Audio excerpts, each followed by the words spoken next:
So I'm Anastasia Kokori. I'm the Public Engagement Officer for the UCL, the Center for Space Exochemistry Data, and I'm responsible for activities related to the Ariel space mission. So the entire idea of these sessions, we have two sessions, one now and one in the afternoon. The whole idea of these sessions is to provide you as much as possible from the Ariel mission and also the ExoClock project, which is a project dedicated to the mission. So it's a quite diverse and open project. So there are many opportunities for people to become part of. And that's why we dedicate two parts, because we have also some hands-on activities for those that are interested to get into more depth. So the first part, I will just show you a bit of our agenda so you have an idea. I will share some information about the mission, then about the ExoClock project, how we organize things, the different strategies we follow, the status of the project, the results, because we have been in operation for 4 years now, and some future plans and possibilities for people to join. Before I start talking about the project and the mission and anything related to that, I would like to ask our participants, I'm not sure if the online people can also say, your background. And I mean, are you an educator, a professional astronomer, a student, an amateur astronomer? Because here we have a very wide variety of people. So yes, let's start with professionals. You just, yeah, okay. All right, amateurs. Okay, I know you. Any teachers or educators? Okay. And any other people that didn't respond? What is your background? The student. Student, okay. I forgot the student maybe. Great. All right, so feel free to intervene in any part of this session because I will be the main speaker. I'll try to make it as engaging as possible and interesting for you so you don't get bored. Florence will join us. She's a very active participant in the project and the contact point for Spain.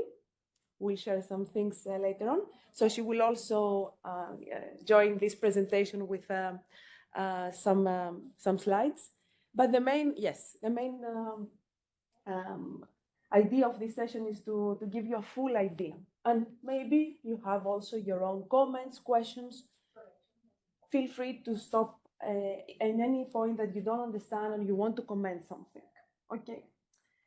So yes, I thought we will have also some people without background here about exoplanets. So that's why I start with this very nice like image of our solar system, just to show that this is only very recent image that we have.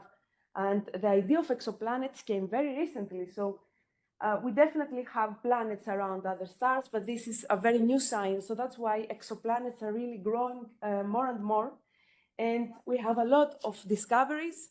I think the science of exoplanets is really a future science, and there are many possibilities for collaboration with other fields of research, astrobiology, space exploration, really like synergies with different topics of astronomy, solar system.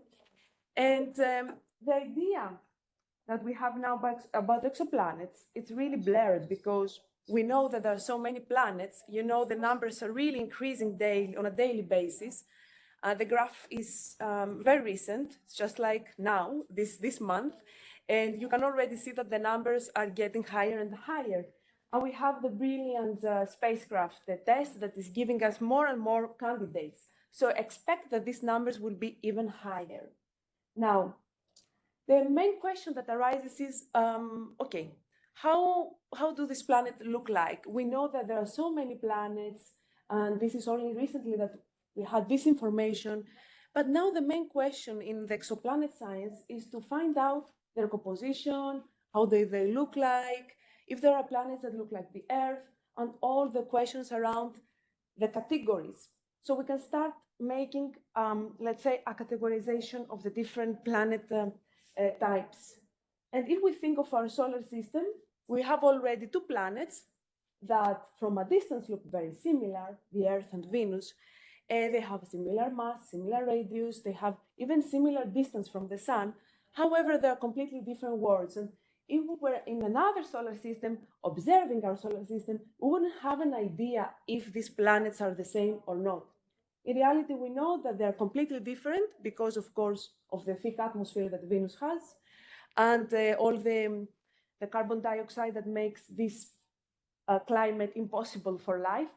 But this is also the essential difference between the two planets, the atmosphere. So the atmosphere is the key. And considering that exoplanets are so far away and very small, we have no other means of getting there. We cannot study their surface or anything else. But thankfully, we have this window, the atmosphere. And the atmosphere can give us information, as you see, for different things. We can have information about the formation of the planet, but also the solar system that we are observing, the planetary system.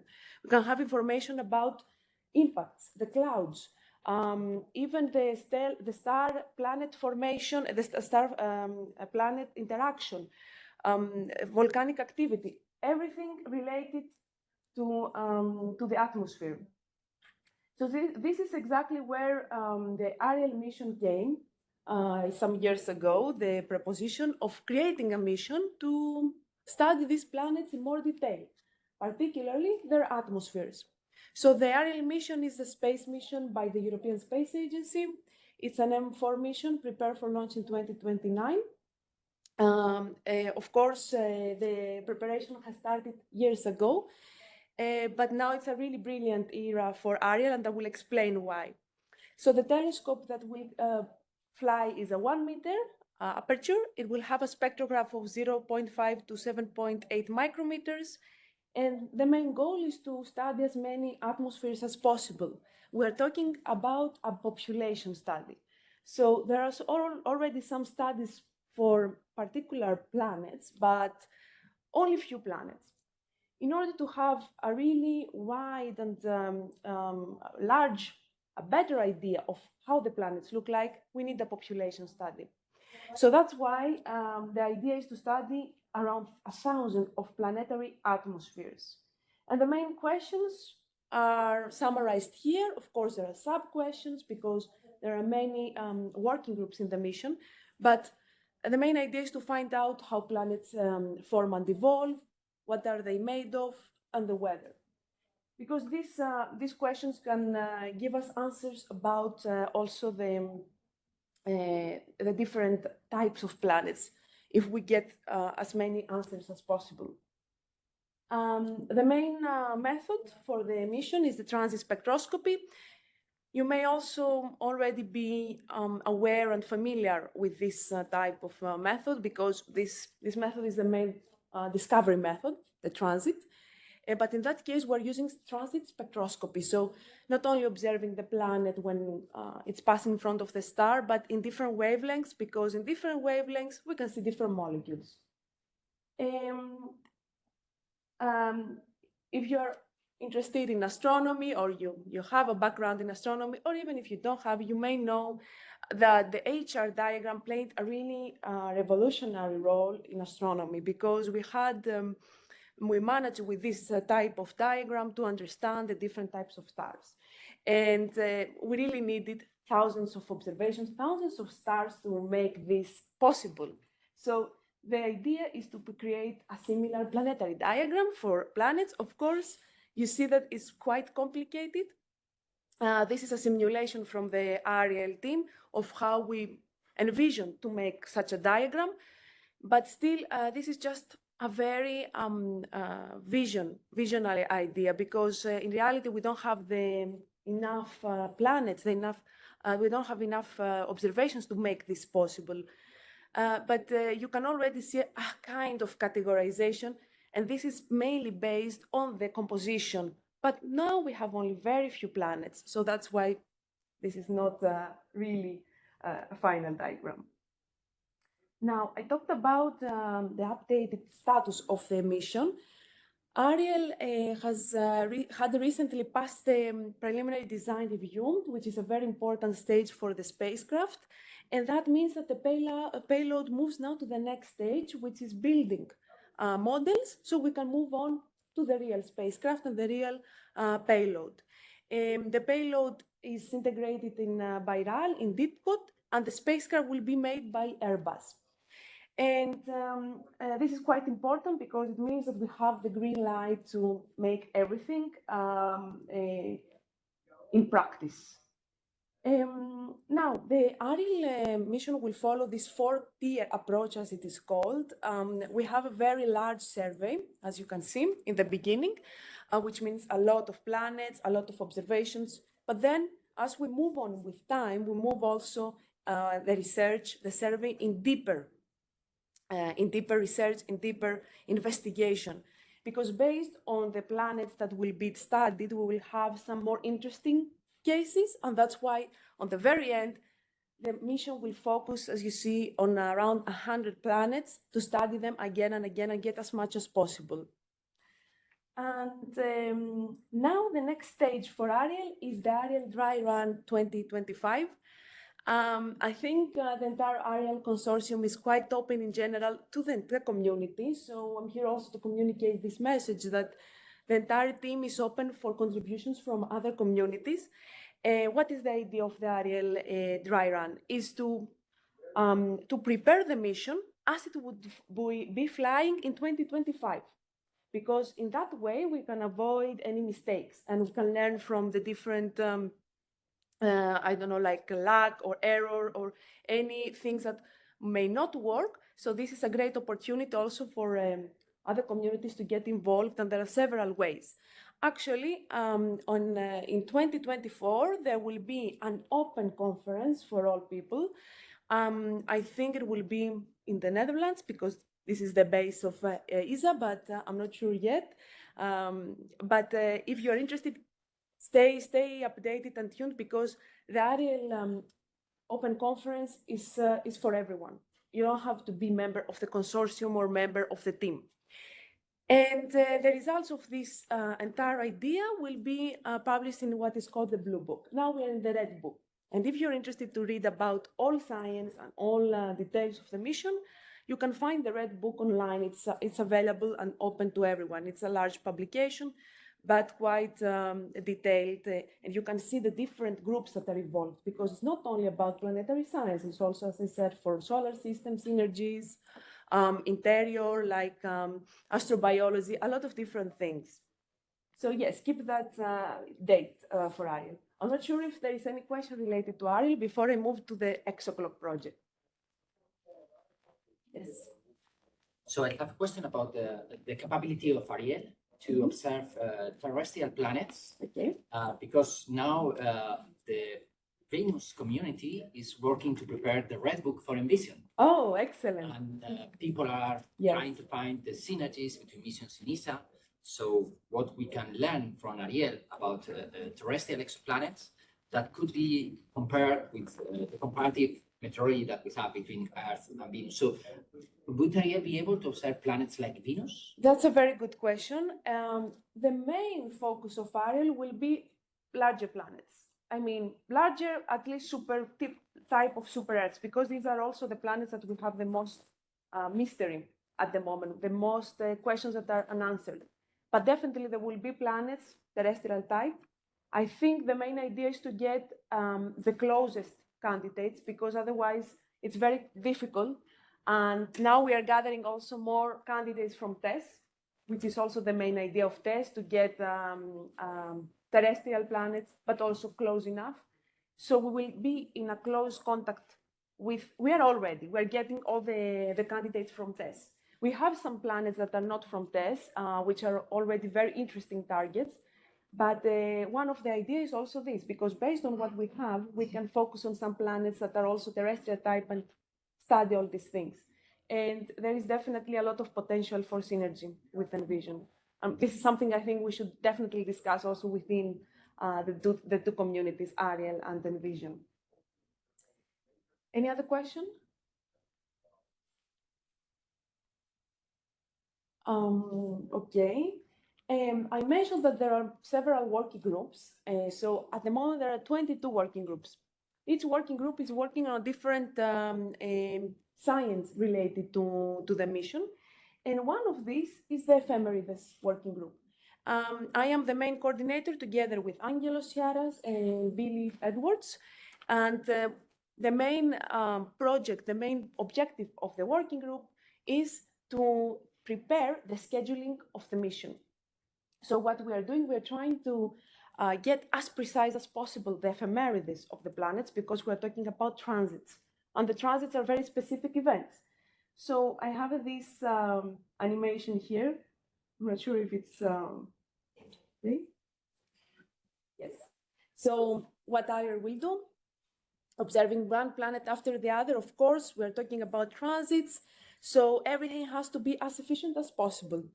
And we have perfect ephemeris for this planet so far, but in that case, no transit. What happened? We lost it. Because we didn't have a good timing. So this is a case for several planets. And when we started the working group, we had no idea of how many of these planets would have this problem, because most of the planets that are discovered so far have been observed only for once. After the discovery, there is no follow-up. Or in some very few cases, there is a follow-up. However, there is no focus on getting a precise timing of these planets, because when they firstly were discovered, the idea was to just find them. We didn't care about following them up. We were just caring about having them. So apparently, the working group ended up being very important for the mission, because the scheduling is depending on this exact information. And this is where we created the ExoClock project. And instead of focusing a couple of telescopes by professionals and doing the whole thing in a very closed community, our idea was to open that as much as possible so we can bring other communities, other people inside the project. And this is how it started 4 years ago, in a very experimental stage. We initiated this effort, as I said, to bring other communities, not only professionals, but amateur astronomers, students, any people that could be useful for this specific group and the specific task. So if I can summarize the whole project in one slide, this is the slide. We have a lot of different telescopes that are belonging either to professionals or even to large telescopes that are run by industry, or a lot of amateur astronomers from different parts of the world contributing to prepare efficiently the mission. And this is the summary also of ExoClock. So what is exactly? We have a separate website, which you can click on your own, of course, time if you're interested. It's open. You don't need to have a telescope to register. You can just register and have access to the information that we have for the planets, for the mission and everything. So it is an open platform which has double scope. The first, of course, is to prepare the mission, because this is our main task, but also, since we had an interest to open science and exoplanet science and bring all these people together, the second scope is to bring people together and actually to enrich the whole community and make collaborations possible. So here you see an example of one observation from observers and how it's looking on the end, where after being reviewed and after being, like optimized as much as possible. We will share more things about that in a little while. And every observation ends up like that. It's a small publication. And apart from being an individual observation, then it's also part of a large publication in a journal. So there are 3 keywords that we can describe the project. The one is inclusive. So inclusive because we have, as I said, a lot of different people contributing. And that's why I asked in the beginning, what is your background? Because depending on your background, there are different ways you can also become part of the project. We have professional, amateurs, some industry partners, university and school students, and we also have some teachers and schools that are becoming part of the project. Secondly, the project is integrated. So we have different resources of data. In order to make the best use of resources, this was very important for the project, because how do we know which planets, for example, have not been observed secondly, or which planets are not have a bigger or a smaller uncertainty in their ephemerides? In order to make this possible, we had to integrate data from different networks, as you see. We have the dedicated ExoClock network, but we have a lot of synergies with other networks that are already existing.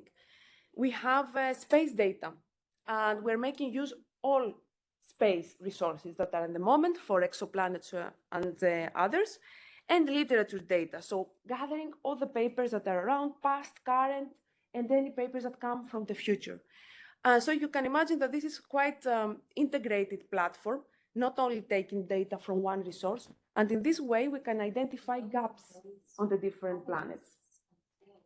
And here I just show you an example, like the literature data, the space data, and for example, the ExoClock observations. Okay, it says 5,000 something, now it's more than 6,000, but this was taken like a screenshot before. But imagine that we have to use all these resources for each of the planets that are in our list and then create the final ephemeris. So it's really like integrated. And here I show you examples of different. This is a light curve from TESS. And here these two other light curves, for example, from some amateur astronomers. So this is the example of HAT P14b. It's just a planet. And I provide the example to show that all these data are integrated to produce the final ephemeris for each of the planets. And sometimes we're talking about tens or even, I don't know, more. In some cases, we have more than 100 of observations for a planet, while for others, we have no observations at all. That's why the project it really makes possible to identify the gaps. The third, because I talked about the inclusiveness, integrated, and now the interactive. This is the third keyword for ExoClock. I said that we really are interested in opening science and make possible more collaborations. And this is also how we evolve and how we create also new ideas and projects. We have a Slack channel. We're doing different things, and I will invite here Florence to share a few words about that, because she has been almost since the beginning as an active participant. So Florence, please. Well, this is, as Anastasia said, an interactive community. Here you have a picture of a Zoom meeting. Every month, very commonly, we have meetings together. You have meetings for a beginner, for instance, if you never have any exoplanet observation, if you want to go into the project and you don't know how to begin, or you have made your first observations and you don't know exactly how to manage the analysis. If you have any question, you have meeting for beginners. Then we also have another kind of meeting for more advanced people where we can have keener questions. The advantage of this is that Anastasia is active on these meetings, and also Angelos that mentioned beforehand for software specifically or observation techniques. We also have a Slack channel that is very active to gather all the involved people. Mm-hmm. Yes.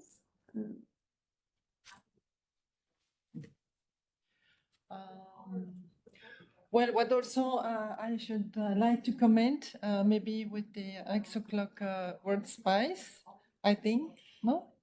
Mm-hmm. You want to comment something in this screen? Yes, maybe, yes, you can see a summary of different ways that we follow the, to try to maintain the interactiveness and engagement. So we have, apart from the meetings that we commented, we have newsletters that we send monthly. And we created some new user-friendly tools. Actually, the second part of ExoClock will be hands-on, and I will go through an analysis, and you will see how simple it is to do the analysis, even if you're not experienced. And the personal account, you can have a personal account and have your own details. I think the other thing is that, yes, and that we have, okay, we have a coordinating and review team. The main people that we are, it's myself and Angelos, that we are doing the whole thing, but we have support from Billy, who is mainly responsible for the space data, because the space world is a totally different world from the ground segment. And then for our review part, we have amazing volunteers, Georgie and Adrian. They're both they have both been experienced in amateur, but also they are professional astronomers. So they're supporting us in giving feedback to the observers, because for the observers, when they submit an observation, there may be a mistake. We want to optimize that. So it's really like like a collaborative effort. And here maybe to comment that many times we face the problem of language.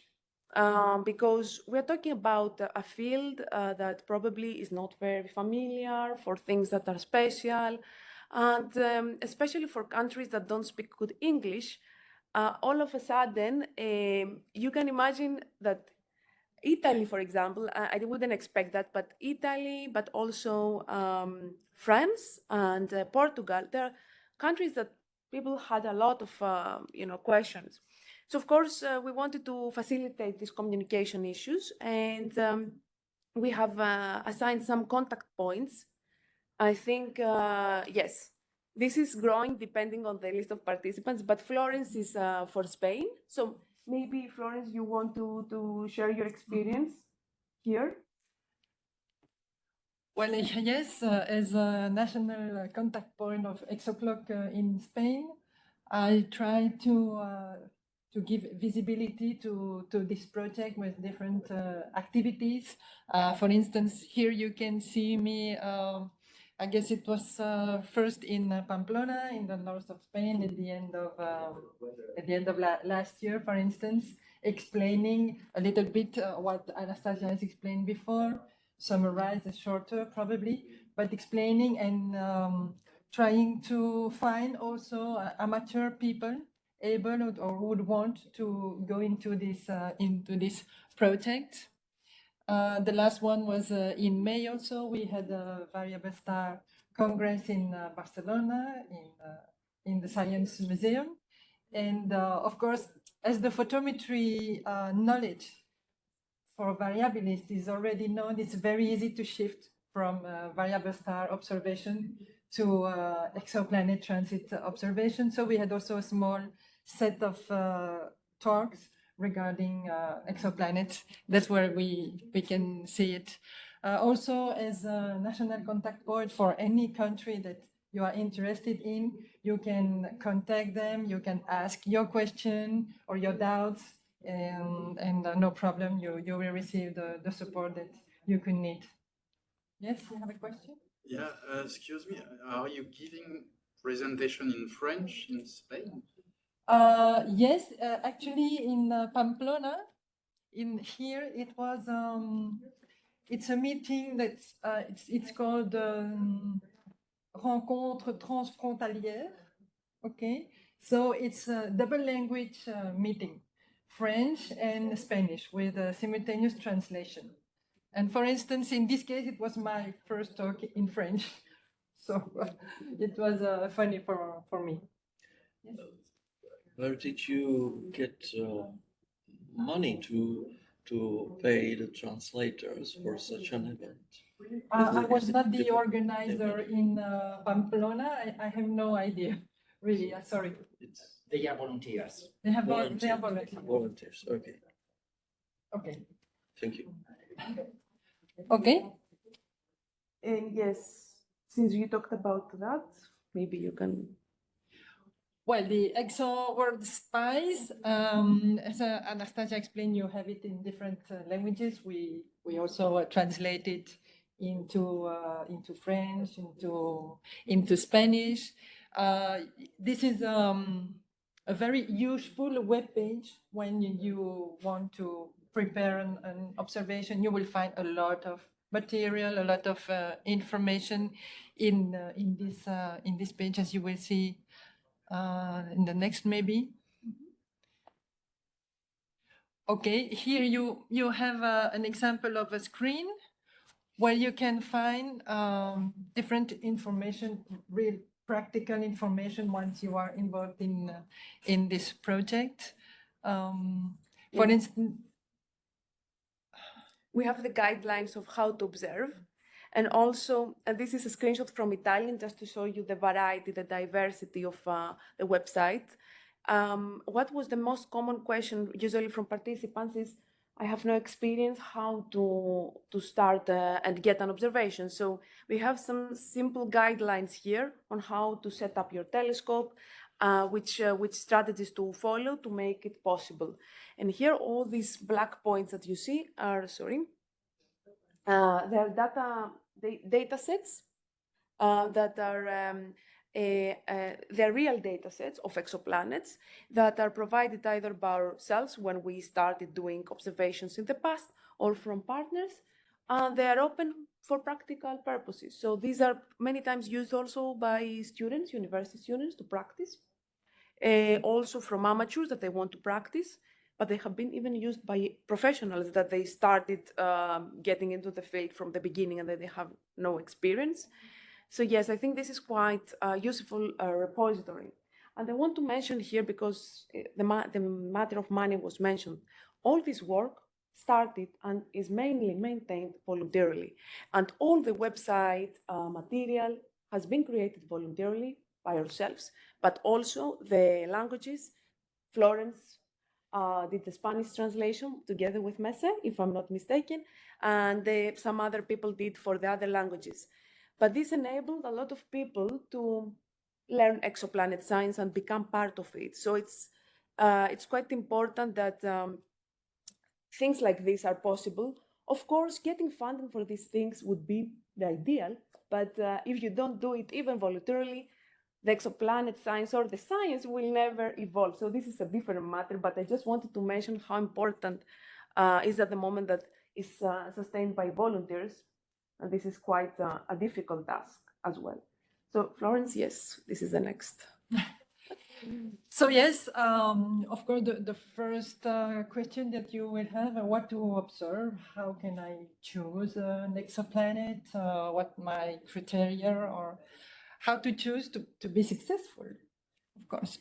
So here you can see through the ExoClock webpage, well, you can see an example. If you first you register yourself, you register also your own equipment, your own location. And based on that, what's the advantage of the ExoClock? It will give you ephemeris regarding your position in your equipment. Okay, and so you will have a customized ephemeris schedule like this one that you can see here on the screen. So it will give you the time of the transit, when it starts, mid-transit, and the end of the transit. But ExoClock recommends to begin the observation 1 hour before, 1 hour after, and this part gives you a lot of information. It gives you the information of the star, the magnitude of the star, the depth of the transit, that will give you an idea of the difficulties. Also, you have the minimum aperture of telescope. When you begin, it's very important also to have a look at that to see whether your equipment is able to catch this transit. And then, so the element of the stars. You have also here regarding the transit itself, the altitude of the star. That is also very interesting. You know that to catch exoplanet sometimes is difficult, it's a challenge in some cases. So you have to put all the chances at your side and try to get the star the highest as possible, as any astronomical session indeed. Okay, and you also have the situation, if it's important for your location, for your observatory. Then the moon phase is also very important. Here in this case, for instance, moon illumination, 97%. Well, look at the distance. You also have the distance regarding to the moon in order to choose. We'll see that in detail this afternoon, step by step, for you to begin to get a transit observation.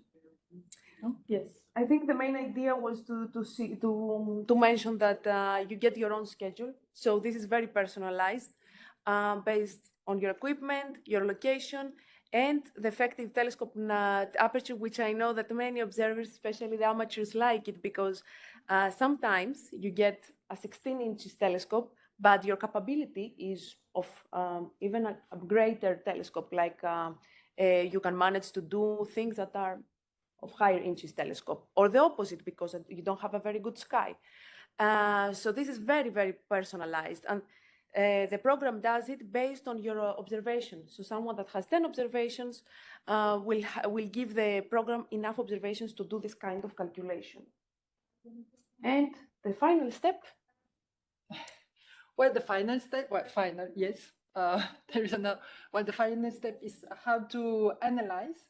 Well, here the advantage also of ExoClock is that, as it said here in black, it's a user-friendly software. They have their own software called HOPS. It's a Holomon photometric software. It's been designed by Angelo Sciarra, the other part of this project. What is the advantage of that? That makes all the analyses homogeneous. They are calculated by the same software, and so for the all over project like this one, it's really very important to have this uniformity. And so you have here the different steps that we will detail it this afternoon. We will follow this analysis step by step with a didactic example that you will see. And with this software, where you can get this kind of graphic with all your points, the transit that is calculated, and the transit that was foreseen, the fitting model, as they explained. But as I say, we will see this in detail this afternoon. So after that part, which is the analysis, all observers are asked to upload and submit their observations in the platform. And this is what it will look like after you have done the observation and the analysis. When you upload your observation in the platform, you will have also kind of evaluation report, so you can see and evaluate, self-evaluate your results in comparison to what it should be, what it is expected. But this we will see it in the practical, especially for those that want to have a good idea of how to do an exoplanet observation. And of course, after that stage is our job to give you feedback to improve the results, but also to increase homogeneity, as Florence said, because it's very important for the mission to have the most precise results as possible. So in order to have homogeneity, but also for the participants to learn, we decided to make it a two-way communication. So apart from that report, we get the observation, we do our evaluation, and then if it's okay, we publish it. If it's not okay, we send it back. In a few cases, we have to reject the observation because it may be very bad quality, either because of weather or because it was a half transit or something like that. But most cases, we managed to get something, and this is important.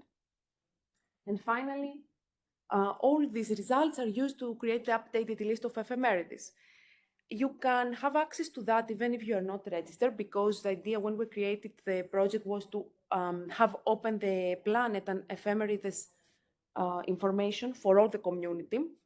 So even if you're not into Ariel and you're using, I don't know, like other exoplanet missions or scheduling for another ground observation, anything you're doing, you can definitely access this list. And if your planet is here, because we're following the Ariel mission sample, but we have so far 400 planets. This will be increasing. But you will find different planets, also WASP, you will find Kepler planets, you will find a lot of different cases. You can see Corot, some planets that are not very known maybe, but there are many planets, and you are very welcome to use the catalog because it's an updated list of ephemeris. And of course, yes, the only thing we ask you to do is to cite our work because it's important. I have been asked that for many times. It's important to cite so we can also continue.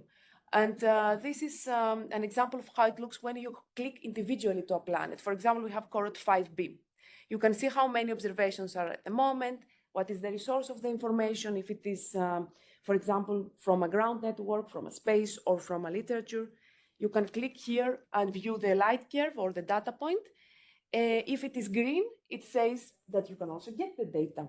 If it's black, it says that it's a preliminary analysis, so you have to wait for the large publication. I want to say that here, especially for the professional astronomers, that we have been contacted many times to ask if they can use the data from other observers. And of course, this is very much encouraged, but always we ask the astronomers, the professionals, to contact directly the person so they can get their official permission, of course. And then it's okay. But it's very important because many times people identify that I needed to have observations for this planet, but they already exist, so I can take them. So I talked about the integrated platform. Since we have also students, we have a literature team that is doing all the review of the planetary parameters, and also apart from the ephemeridess, they're doing the review of the planetary parameters. Because when you want to create an updated list and a homogeneous sample, this is the most crucial part, to have homogeneity. Because otherwise, you may have a mistake. This mistake can really affect the entire scheduling. So what they are doing, they have a separate platform through ExoClock, and they are checking for each planet individually the papers that are around there, if they're correct, the parameters, if there is a mistake, if there is a duplication, anything. The space team, again, it is amateurs and students with an interest in space data analysis, and these are all related to light curves from space telescopes. Like, as I said, we have TESS, but the most difficult part of this data is that they're quite different from the ground-based data because they have their own type of calibration, data reduction, and everything is quite specialized to the particular telescope. So that's why it's important also to have a homogeneity in this type of results. And since we are also here, and we have Philip, we have also the ETD ExoClock collaboration team, and these people are mostly amateur with experience on ETD. Philip is the main contact point for this collaboration. We have a separate platform for this, as you see. So for the planets that are already in ETD, we get the light curves that are above an index, which means a quality index that we want for the project. And then the people that are a part of this team are reviewing all the data. So we can see which planets are already existing, which planets we can use, and avoid wasting resources. And this is really great. So yes, we have Philip if you want to ask more for that. Partners and supporters, you can see some of them. Okay, we have different people collaborating and supporting. Of course, the base is in UCL, but the project started individually. It just got support afterwards by the UK Space Agency and the UCL, because this is where also the core team of the Ariel is. But we have different people collaborating, the Open University, as I said, ETD, British Astronomical Association, in France, a very active observatory with Anna L. Wunce, professionals, Gal Hassin in Italy, I think Palermo, if I'm not mistaken, with Alessandro Anastasi, Silesian University with Adam from Poland. So, in general, a lot of people and a lot of motivated supporters. We mentioned that we do online Zooms, a lot of Zoom meetings every month. Florence mentioned we have also the newcomers, but we managed to meet in person, especially after the pandemic, because with most people we haven't met at all. And this was in EPSC. You see a quite large community already in an EPSC that we didn't expect it. And here we had our first in-person meeting, but it was hybrid. So we had a lot of people online, and although it was really a bad period because there were strikes and a lot of things going on at that part and at the moment, it managed to happen, and we will have another one this October, probably in Greece, but larger because there are more people who wanted to join. And yes, of course, I want to have this particular photo because with Florence and Merce, we have a very close collaboration, and this is very nice. reaching the current status. So this is our map.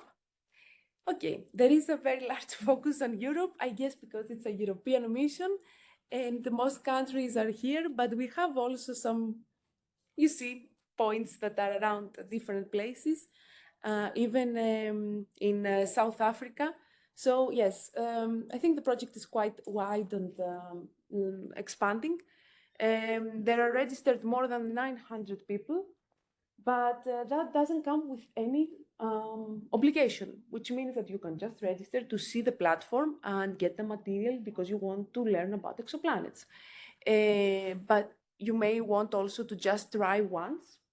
You do one successful observation, you become part of the project, then you have other obligations, you have other interests, but we have different people. We have people that stay from the beginning because they learn a lot and they want to evolve and they're almost professional now. People that just have other obligations, they don't have time or something, they don't want to continue. It's really optional.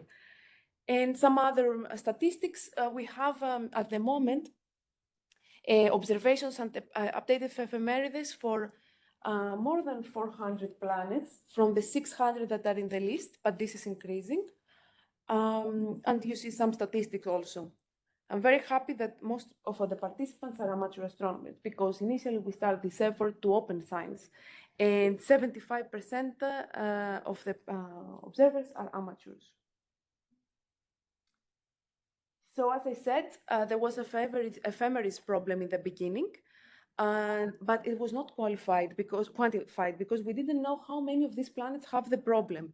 And thanks to this organized effort, we know now that 40% of the planets needed updated ephemeris, which is a quite high number. And here you see two examples of what we call the OC diagram. Each planet has their own OC diagram. This is distinctive for each of the planets. And what it means, observed/calculated diagram, which means that we have here a target uncertainty that we want to reach. This blue cone is the target uncertainty that we want to have in the time that Ariel will fly. In one case, you see that, that our Greek cone had an uncertainty that was within the target uncertainty. However, there is an observation that came and shows that we are totally out of the uncertainty and this is kind of an alert target. That is the meaning of alert or high priority. And also this case, which is a test planet, very recent, we have a lot of test planets, and definitely you see that they are very uncertain because they don't have a good uncertainty, so we need to follow up them. And in that case, the Greek cone is definitely out of the uncertainty. So just an example. And since we talked about the organization and all these things, you may say, okay, nice, nice job, or I don't know, you may think that this is bullshit, I don't know. But the most important thing is to have results for the mission, right? But because what we are doing is affecting a mission, it's not just for the fun of the thing. And here is where we enter the hardcore thing, which is the results. Okay, I must say that when we started that, I didn't expect that most of personally, my job and Angelos, although it's done in a really extra time, would be trying to get together all these people. Because when you have a large, have a large community, and you promise to these people that they will become co-authors, you can imagine how much work it is. So when we started the first publication, we did an updated ephemeris for 119 planets. We had 46 co-authors, a lot of whom are amateurs. This was published in Experimental Astronomy. It is a founding document. You can find also all the related details for Ariel and how ExoClock is essential for Ariel and all these things, how it is organized, because I think many people may have questions about the homogeneity or the tools we're using, the methods, everything is here. But as soon as we started moving, we had this promise to the community and to the mission that every year we will have a publication. So in the beginning, okay, the second publication, you can see double of co-authors, even more work, and 180 planets, ephemerides. And this was published at APJS, which is quite known. I'm mentioning the results and the journals because it's very important to acknowledge also all the people that are doing, and they're not just contributing in a way that they're citizen scientists. We're not a citizen science project. We are a community. We are a collaboration. So everyone has to get their own credit. And the third publication, which is the most recent, apparently even double time of co-authors. I'm not sure what will happen with the fourth publication and if this will continue expanding, because just to get all these people around was a really large effort. You don't have all the list here because I couldn't fit them all, but you can think of the idea. So 217 co-authors, a lot of whom were observers that never had done an exoplanet observation before. And with the whole project, they managed to become part of our effort and the paper. This is also the largest work because we had the updated ephemeris for 450 planets. It is published at APJS. You're encouraged to look, if you're into exoplanet research, to use this data, of course. And it was the first publication that we used the space data, so we had an integrated idea. We had also a press release.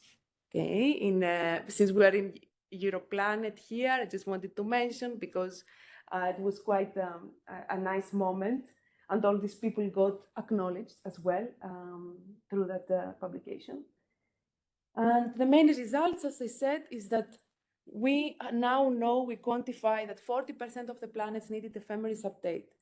And this is affecting not only Ariel, but other missions as well, because if we want to do the characterization thing, which is the follow-up of these discovered planets, we are in an era of characterization. We need to know their ephemeris to get the most out of it. And you see a summary of the data points that were used in the latest publication. More than 18,000 data points from different resources, from ExoClock, from ETD, from space resources, from the literature, a lot of points, Kepler, K2 TESS. We will have other space data now. So yes, this is the most important result. This is more detailed. You can have more details in the paper if you're interested. The main outcome is that small telescopes can definitely be useful for the mission and for ExoClock. Here you can see the distribution of the telescopes that supported, especially the particular publication. So we're talking about very small telescopes, as you see.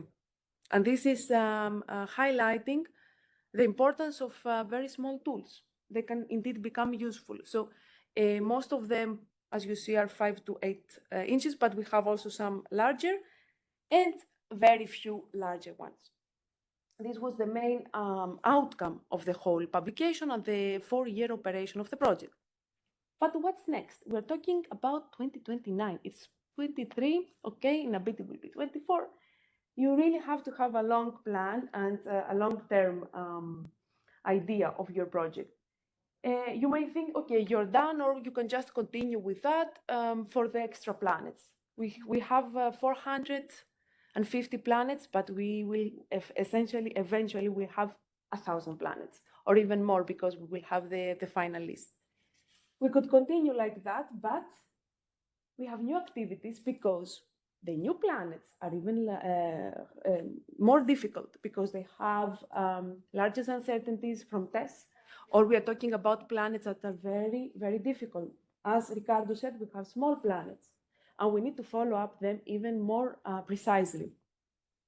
And our new activities include collaborations with remote observatories, so we can use larger telescopes to make a follow-up of these difficult targets, synchronous observations, and I will get to that point, combining a lot of observations from small telescopes to increase the capacity of the telescope, partnerships with organizations that have larger facilities, like beyond maybe 1 meter or more, more space data, because the space data are also more capable, and ExoClock in the class for those students that can help us with this process, and I will show you. We have this collaboration, this new activity that started this year.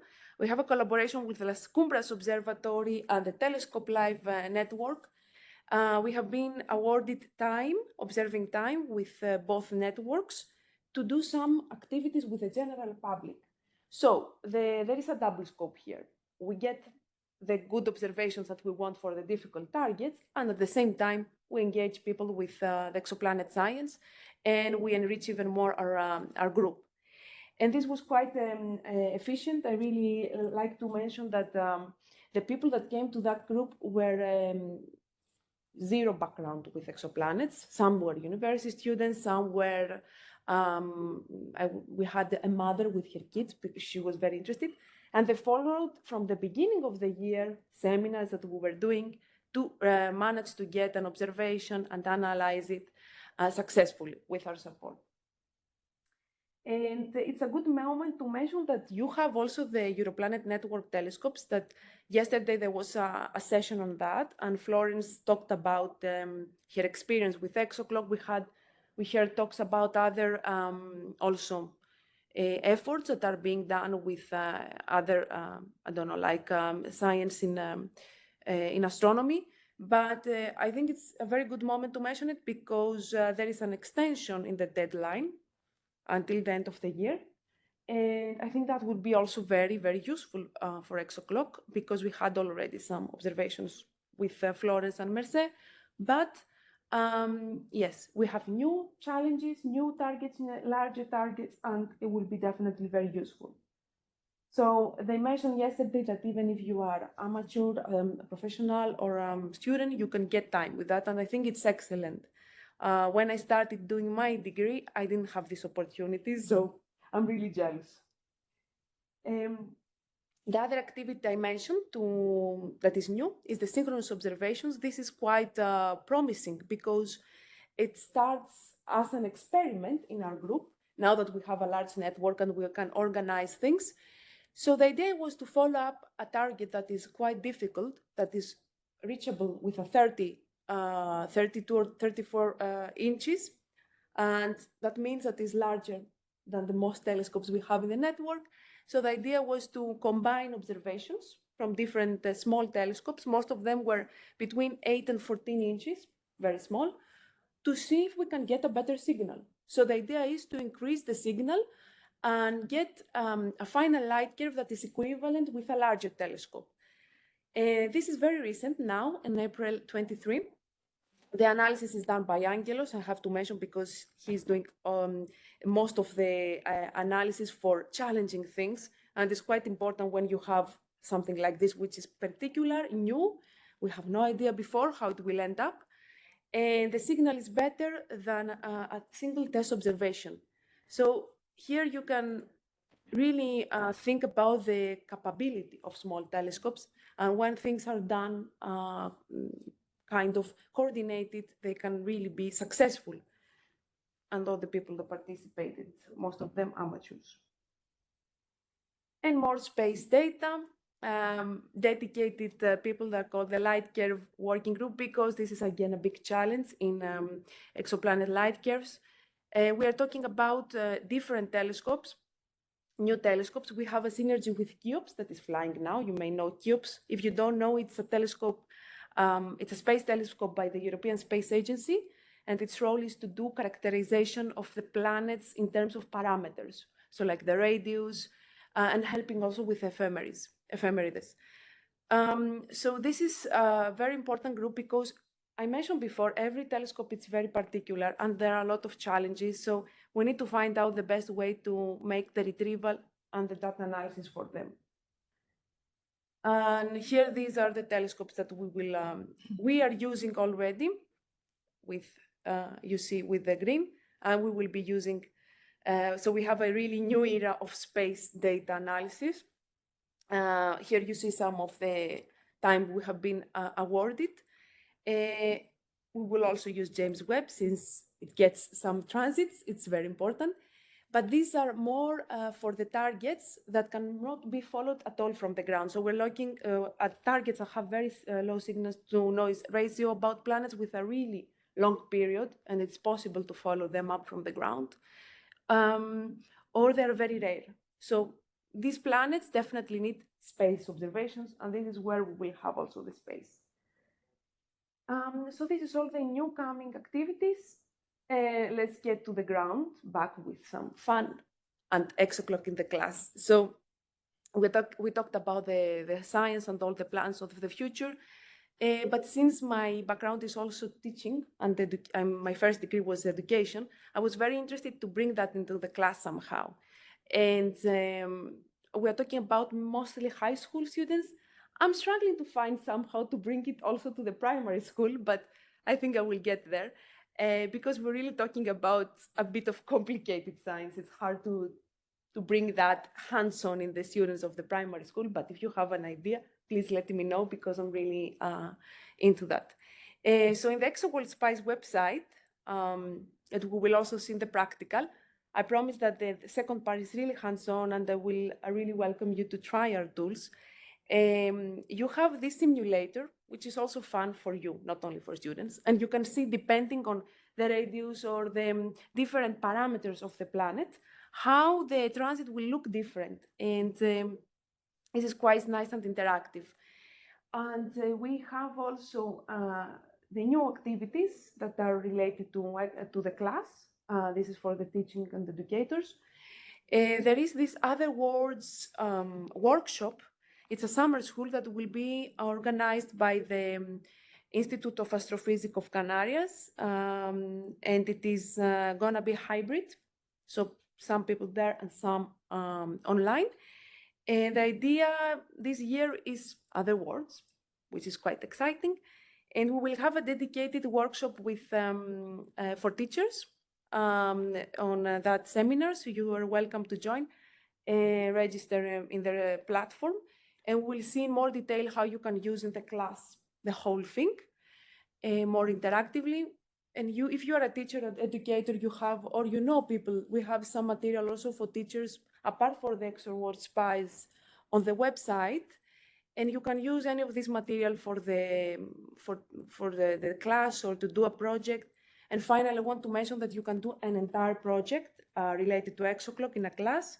This is the Orbits case in the UK.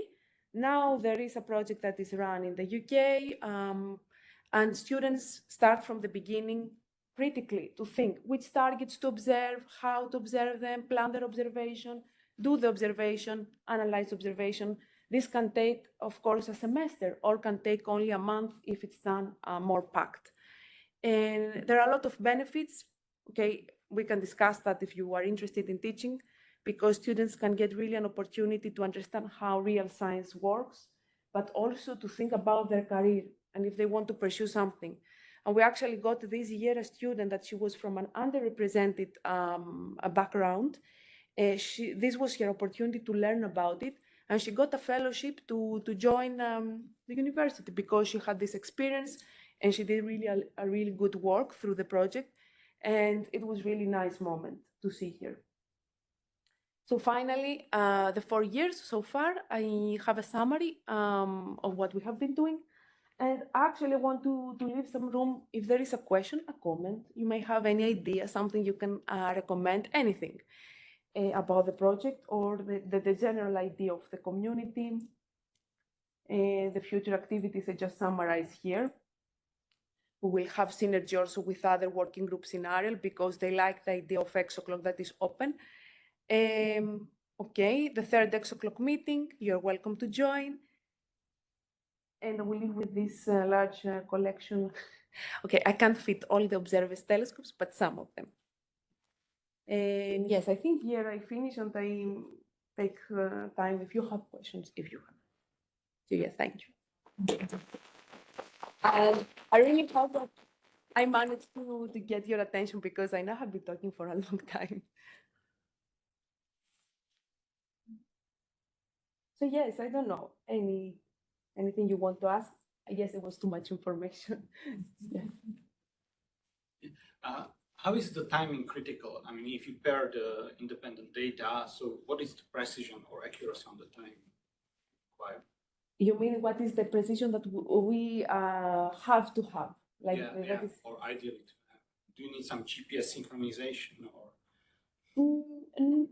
You mean for the telescopes that when you measure, you need to measure the time because. Okay. No, the individual observers, they just synchronize the general clock. That's all. We don't have a millisecond precision. No, around a minute it's okay. So beyond that starts to become a problem. But usually you can just synchronize with the international clocks, and that's enough. We don't have any issues with that because we are not, for example, I know in asteroid research, a second is very important, but in that case, no. Yes. I have a question about the Exoplanet Watch participation, because I don't see their data to be mentioned. So I had a slide. Rob and the team of the US is more focused on the James Webb and other parts. So they are doing more dedicated follow-up for particular targets. So for these targets, we had a collaboration recently with a paper on HIP, a particular planet, I don't remember. But yes, it's a different story. When we will have the final list, we will get their data for the planet that we are interested. Yeah. So it's not so direct. No, it's not direct because they have also another policy and another, they have to follow some NASA-related strategies. But for the planets that we are interested, we have contact. But so far, there were very few planets that we had overlap. So yeah, but it's good when you have the communication because you know which planets you don't have overlap. That's why we wanted to have a partnership with any network.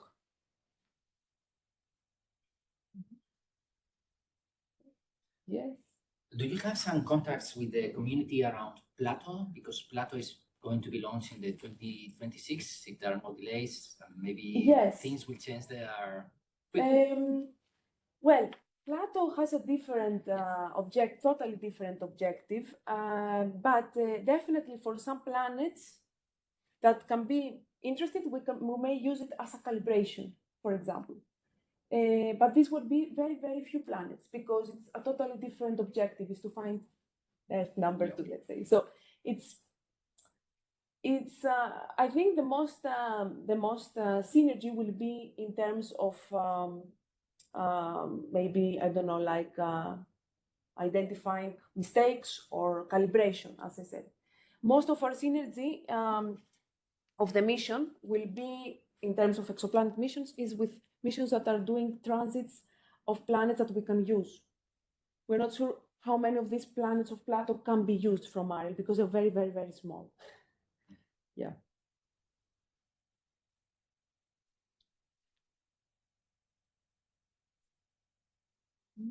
Then I have another question. Yes, of course, Ricardo. So there are many communities of amateur astronomers that are very strong. I was very glad to see the people from Australia because they have great skies and they in the southern hemisphere. And then there is a community in Japan where they are very talented. They have a lot of experience and they are very difficult to reach. Amateurs in Japan. Oh, really? I didn't know that. If you can bring in contact, I know that Japanese. They are very, very difficult to contact, but I know they are. Well, they're difficult in terms of, you mean culture or? Culture. There is a thing. The PI of the mission has a very good connection with Japan because we have also a working group that is related to. So we call them low gravity planets because the idea is to identify also planets that are quite interesting for follow up in terms of. As we call lava worlds, all these planets that are very close to their stars. So the main group is coordinated by the, how it's called, National Observatory of Japan. There is like Masahiro Ikoma is his name. He's the coordinator. So I can ask him, maybe, because he's the main coordinator of the group. So there is a connection with Japan. But I don't know the amateurs yet. How do you know them? No, because in Japan, amateur astronomy is very popular. They have fantastic telescopes, their own brands, cameras. And in my field, Japanese astronomers. In the Jupiter or for in Jupiter and other fields. But I know they have really 60-centimeter telescopes for amateurs, for instance, in different places in the country. Okay, this is quite large indeed. 66. Yeah, and are they in touch with you or? I am in touch with those that make Jupiter observations, so You I don't do know the the community that could be interested in exoplanets, variable stars. Well, usually observations. what I noticed, and also from the people that are registering, because we ask optionally the motivation of the people, many of them say that they want to learn something new. We have had, for example, and this is another nice story, because you can also recommend. We always recommend to our community other potential projects they can get be involved. Like, for example, you said for Jupiter or any other type of research. We have a lot of people that say, I have been doing variable stars, I want to do something else now. I have been doing, I don't know, like astrophotography. I want to get into science now. I think it's an excellent way to bring people into different fields, because not only they learn, but we also learn from that. And you evolve through that. When people are excited, they use their equipment. You can calibrate better things. You can think of new things coming on. So, yeah, I think it's a very nice way to also communicate other projects to people. We started being asked, like now we are doing a new project, which I didn't have time to mention, but it's monitoring of the stellar activity, which is totally different. It's nothing related to transits. It's people that are observing the stars, because this is very important also for Ariel, for the stellar activity group. We want to know the level of the stellar activity of the stars and how this affects the planets. This is a quite blurred image. Yesterday we heard a talk in the Europlanet network about the stellar activity and our sun already, but apparently this is a problem for all stars, not only our sun. So it's quite a wide and undefined problem at the moment. Imagine for exoplanets, like no idea. So yes, now that the summer has really like short nights, what we are encouraging the participants is to observe these targets of interest, the host stars, not the targets, so we can get an idea of what is the level of stellar activity. So I mean, there are always opportunities and ways that observers can become part, even if they're not, even if they're bored of transit. There are other things that can be done. So yes. If you have some contacts, I'm happy to. For instance, in the database that we built for observations of the planets in the solar systems, we have 60,000 observations, but that is small compared to what the Japanese database. Oh, really? Like 80,000. So there, I have no idea of the amateurs in Japan. Yes. How many people are collaborating? I can get the data, and then if there is something interesting and I write some of them, it's very difficult to get a reply.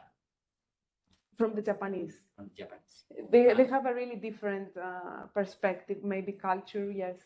But how did they get involved? Did someone go there? Because usually this is... No, they organize themselves. Ah, different. Or independent? Independently. Okay. And sometimes we have collaborated with them, and sometimes we have found some people in the university that have been in contact with the amateurs that observe something particularly interesting.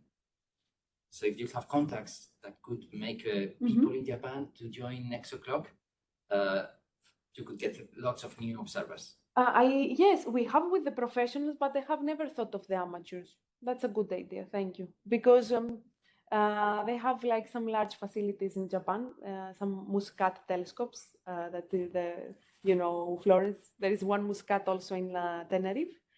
But I think, yes, maybe we focused more with the Japanese, maybe because they're so meticulous and so, like doing the things in their own way. You want to have them with you, but you have to respect their way. So that's a good point to mention also, since we are in a diverse community. Yeah.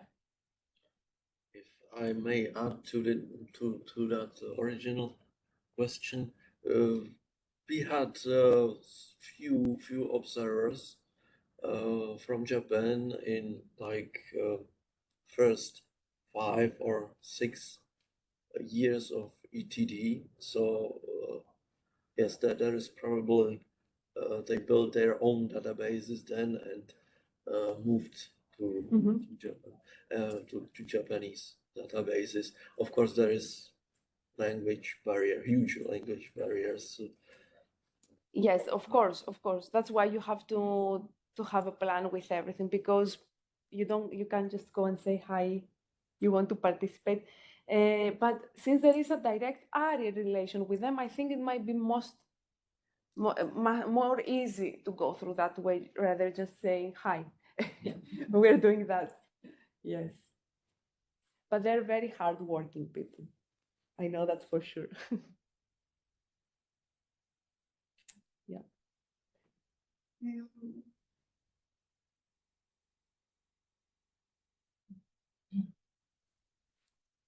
I have a question about the feedback that the observers get. How detailed is that? I mean, is something that the platform of the software prepares, or is feedback prepared by the literature team, science team, by persons? It's in person. It's always personal. So I mentioned the review team at some point. So there are more stages of review, but the main stages are three. Okay, the first review is done by the review team. So when you submit your observation, we have a team of two mainly people. That is, they're volunteers, but they are professional astronomers, but also have done a lot of amateur work. And they are sending personalized feedback. For example, hi, I don't know what's your name. Hi, Florence. This parameter seems to be inconsistent with that. Could you please try different comparison stars, or could you please do that? Or if there is really something that cannot be identified, what the problem is, you may be asked to submit your raw data. So the team has a look if there is something wrong with the data. Usually, it's quite efficient in that way. There are some difficult cases that you need the raw data, but these are few cases. And then the person does the change of their commentation and resubmit the data, resubmit the observation. I don't like the machine prepared thing. And this is something that cannot be actually prepared from a machine. This is the problem, because we're talking a very critical factor. When you choose a comparison star in the platform to do your photometry session, and we will see in the practical that is quite human-based activity. So machine learning is nice, it's good to do a lot of things, but there are some things that cannot substitute it, and this is one of them. And of course, that's why I said people learn from that, but also we have to do then extra review processes to make sure that everything was okay. But it's definitely personalized. I think this is one of the things that most people like. I don't know, Actually, it's a really good idea, but I was wondering if it's personal and if there is a team doing that review. Yes. That will take long, right? It is really long. In the beginning, when we had few observers, it was mainly myself. But at some point, because I had to coordinate all the other activities, I ran out of time. I was like, okay, there is something that has to be done. So at the moment, it's really based on the volunteer support of a couple of people that are supporting with that task, because in order to maintain the engagement of the community, you need a continuous thing going on. If you just send, okay, I got your data, bye, people will leave. Yes, because they learn from that and they want you there. So for us, it's very important, this part of engagement and the continuous interaction. You learn from, and they learn from that, but also you gain their trust. This is an important issue in public engagement and in engagement of any communities. You need to be there for them, not just take something. And for this reason, in our first publication, we mentioned that we try to follow also a lot of strategies from real successful citizen science projects, because there are a lot of crowdsourcing projects that they just get the data and then they leave, they disappear, they don't have a communication with the people, and this is not something we encourage. And maybe that's why the platform, the community is growing, because people like having also this interaction and the communication between each other. There are many people that got friends through the project, and this is nice. Yeah. And that's what makes a community. Exactly, yes. And that's why I'm interested also in bringing other communities, because I definitely think that there are more things to be included or more ideas, and everyone has their own background. And this is why I think it's getting every time different and more interesting because of the backgrounds. Is it possible to get involved in this side of the project, the analysis of the data after the submission of observations? You mean just in the data analysis? Yeah, so Yes. part of the team that reviews the observations and analyzes them. Definitely. Actually, there are two things going on. One is as I said, the light care group, which is going to specialize more in the difficult cases. These people they're not required to have equipment. Okay, some maybe programming skills will be required for that, but also the people that are joining this group are more interested in this type of work. And then the other case is the review team actually that is doing the feedback thing. They look through the data when we have the evaluation report, and they try different iterative methods. So this is definitely something. And then if it's not something that can work like just with the light care, you may have a look on the raw data. So this is another thing. But definitely, we opened these opportunities actually for people that wanted to contribute, even if they didn't have a telescope. And people that are more interested in the analysis part, the programming, the analysis. There are many challenges that have to be solved. And Angelos, who is the expert on that, is really alone. So he's like, I really need people that are interested in programming or analysis, because there are some interesting cases that are coming up, but it's too much. Yeah. So Angelos is doing all the programming still alone? Yes. Yes. So And it's not his main job. He's actually his main job is to do a lot of for the Ariel mission. His main job is to do the main data analysis that will come, all the simulations that will come from the mission later on. But he's also doing a lot of things for James Webb, because now James Webb is running, so it's like in a priority. So yes, we definitely need people that are maybe a little bit in programming. I must say, it's not easy to. No, it's not easy. Also. In programming, that's why what is our effort now with Angelos is to get his expertise on that. So in an engaging way, in a guide way, it's difficult, in a manual way, so that the people that are joining these groups can start getting this knowledge and, do that stuff themselves without needing him, because this is a problem. If you depend on one person, it's always a problem. And that's why we want to spread the knowledge and share the tasks, because otherwise you end up alone, and it's a very difficult task for one person. Yes. But if you have interest, or people that are in programming and exoplanet, I think it's a great community, because we have already a lot of people that are very, very good on that, and supporting. This is the main thing. Everyone is helping each other. We don't have people that just stepping back individually. Yes, I think we also reached the break. Yes. Yes, this might not be the best time, but I'm curious about interoperability with others. Sorry, again? I'm curious about interoperability with going back to exoplanet today? services. Yeah, like in 1 hour. Yeah. Sorry. So you would like to chat? No, Sorry. Can you close the... maybe you could sit here. We don't hear you. Yes, sorry again. I'm curious about interoperability with other exoplanet services.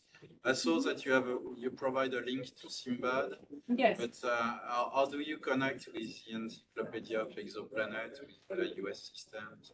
Okay, good question. At the moment, Officially not, but the NASA website actually used our latest update ephemeris of the 450 planets, which is great because if someone now accesses the website of NASA, they can see the updated ephemeris of that. The encyclopedia, I don't think we have a connection. I'm not sure, like, we even thought about that to connect with them. You mean with the databases? Yeah, but I don't think we are talking about the same thing.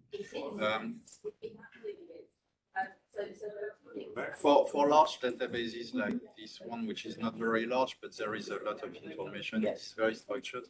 So if you want your data to be reused by other teams, it needs the connections need to be simple and interoperable, which means that you have to provide information under identified parameters to use a common data model. Do you have any schedule to structure information? To structure, but you mean, if I understand well, if someone can directly get this information, or if this information is already visible in other resources? It can work both ways. You know, if you're collecting new information, valuable information, processing, for instance, amateur light curves up to a certain point, you derive ephemeris from your own observations. You may want those to be, at least the ephemeris to be available to other teams. Yes. But the best way to do this is to provide it as a web service with identified parameters. Okay, I understand now. At the moment, in the website, you can download all the parameters and the final list as a simple unified document. So this can be done. But the actual way to do this will be to search for, well, exactly the use case we discussed this morning with Philippe. I'm working with my students. This is a very basic case. In March at the observatory of Provence. They're always going to try and make a transit. But to do that, we need to find good candidates and in this case, this is relatively easy. But if you're working on a science subject and you want to select exoplanets or candidate exoplanets within a certain range of mass, distance from the Earth, or things like that, you need to provide this information in a standard way.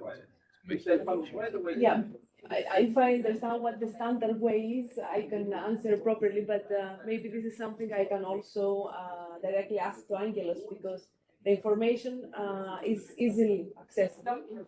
And, but I'm not sure what you have in mind, like going and search, as you said, this is very, very particular, no? Like to search for a particular object, this distance and all these things. I'm not sure about that, because usually we have all the way.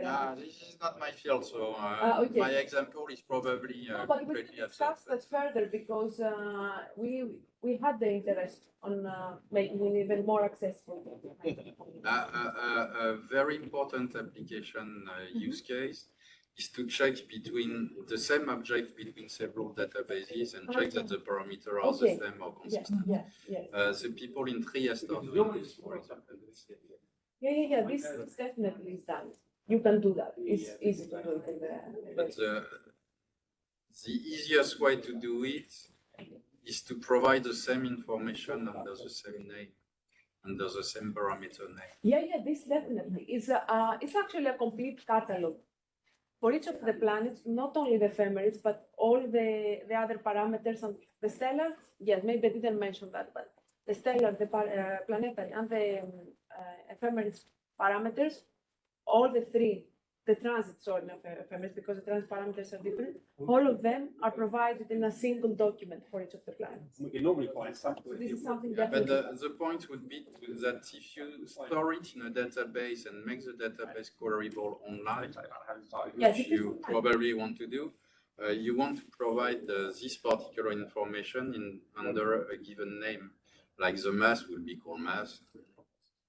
Yeah, maybe we're talking about the same thing because actually all this information that you say, it is stored in the website, but also in the open repository science framework. So you mean you already know how to download the same information from the database? I don't think so. That's the From point. the report database of ExoPlanet with maybe 80 columns of 80 parameters of each exoplanet. Yes, like each planet. But You are this is only asking if the title of the column is common with test information, for instance. No, that's what with you are test, okay. asking. Ideally, we would Probably like not. we will have to have all these databases I consistent. see what you mean. But that Providing the same information I under see, the same but I name with the think- same unit. Yeah, this will require the higher, the top, I don't know, like people that are working in the missions to sit down and do that. I don't know if this. Oh, this is larger than mission. But okay, just Yes, in but case you're interested, No, it's a the good people idea. in But Trieste at INAF have been working on a data model for exoplanetary systems, and this may help make the databases consistent. This is done in the frame of the international virtual. yes, but this will require, as you said, all the international missions or higher panels to, exactly. But okay, you get the point, because when we started, things were very undefined, and that's why we wanted to create a consistent catalog, because all the different resources are using their own data, and you get a problem. And actually, I think in general the exoplanet field is really having a problem with that, because everyone uses their own things. In contrast to communities like with solar systems, that they have a homogeneous, and the idea is that when we started, we were like, Okay, this is not the best example. It's not really the case. but more homogeneous. Okay. Because we've been working on that for 10 years. This is why I'm asking. Yes, but imagine the exoplanet field is even in a lower stage of that. But astronomy is much more advanced in general. Yes. No, it's right. And Since this is still a young Yeah, field of it has to activity, I Actually, would suggest that you. yeah. you This try was to this converge. was one of the discussions also in the we had a recent consortium meeting, and this was raised in the table because also for the stellar parameters, we have a group working on the stellar parameters, and all the databases have different. So that's why the group was unified in the mission to create themselves a homogeneous. Because who can you trust? Which database? And which database is updated or not updated? You don't know. So maybe you need to develop something differently from the international people of solar astronomy, but not from the missions that will query the different databases system. That We will definitely complement need on top. a more. I think that's an external effort. Yes, it should be done like that. It should be standard, but you see the gap of. It's really a problem because, and that's why when we start collecting all the parameters we saw that, okay, everyone uses their own thing, there are mistakes. And that panicked us a little bit, like, okay, there are so many mistakes. Are we serious? Someone provides a list of things that there are mistakes? Why? It means that the exoplanet research hasn't been taken very seriously, maybe, so far, because it's a new thing, or maybe because people just work very individually, they're focused on specific cases. Yeah. But when you start looking in population studies, this is a problem. You cannot anymore do specific as one planet-oriented database, or there are so many papers that are just focused in one planet. Okay, but one planet, and then what is their method? Is it the same method you use or not? You draft it? It's a lot of different things to consider. But yeah, I hope that with this kind of efforts we can bring at least raise awareness about the problem, because that was the thing, to raise awareness. Yeah, to me, the right framework to advance on this is not especially, probably not a space mission, because I know it works for solar system at least, and the science team don't have any time to look Of course, at the of course. picture. But you want probably to address this in the framework of the virtual observatory. The virtual, yes. I think There are that several was teams involved in this. that was also our idea, because we like the virtual observatory, how it is organized, and maybe can also integrate some of our parameters there. Yeah. I don't know if at the moment there are exoplanet related things. Oh yes, again, the observatory of Trieste started Okay. cross-matching different databases for exoplanets. Okay, so maybe like 5 years ago. We can. I don't know if you have this a contact with these people. We can. Yes, I'll gladly send you some hints of people to contact. If we can, you can bring us in touch so we can see what can be done. Yeah, that would be good. And of course, Vespa is also yes, Vespa. We include framework. Vespa is really like a prototype for that. Yes, we like what Vespa is doing with all the databases. I actually included Vespa in the first publication as an example. Yeah. Yeah. Right. But yeah, please, we can follow up on that. Maybe when also and a meeting with Angelos as well, because I know he's also interested in that. Yeah, but we've been talking about it but time. Maybe we should move on that.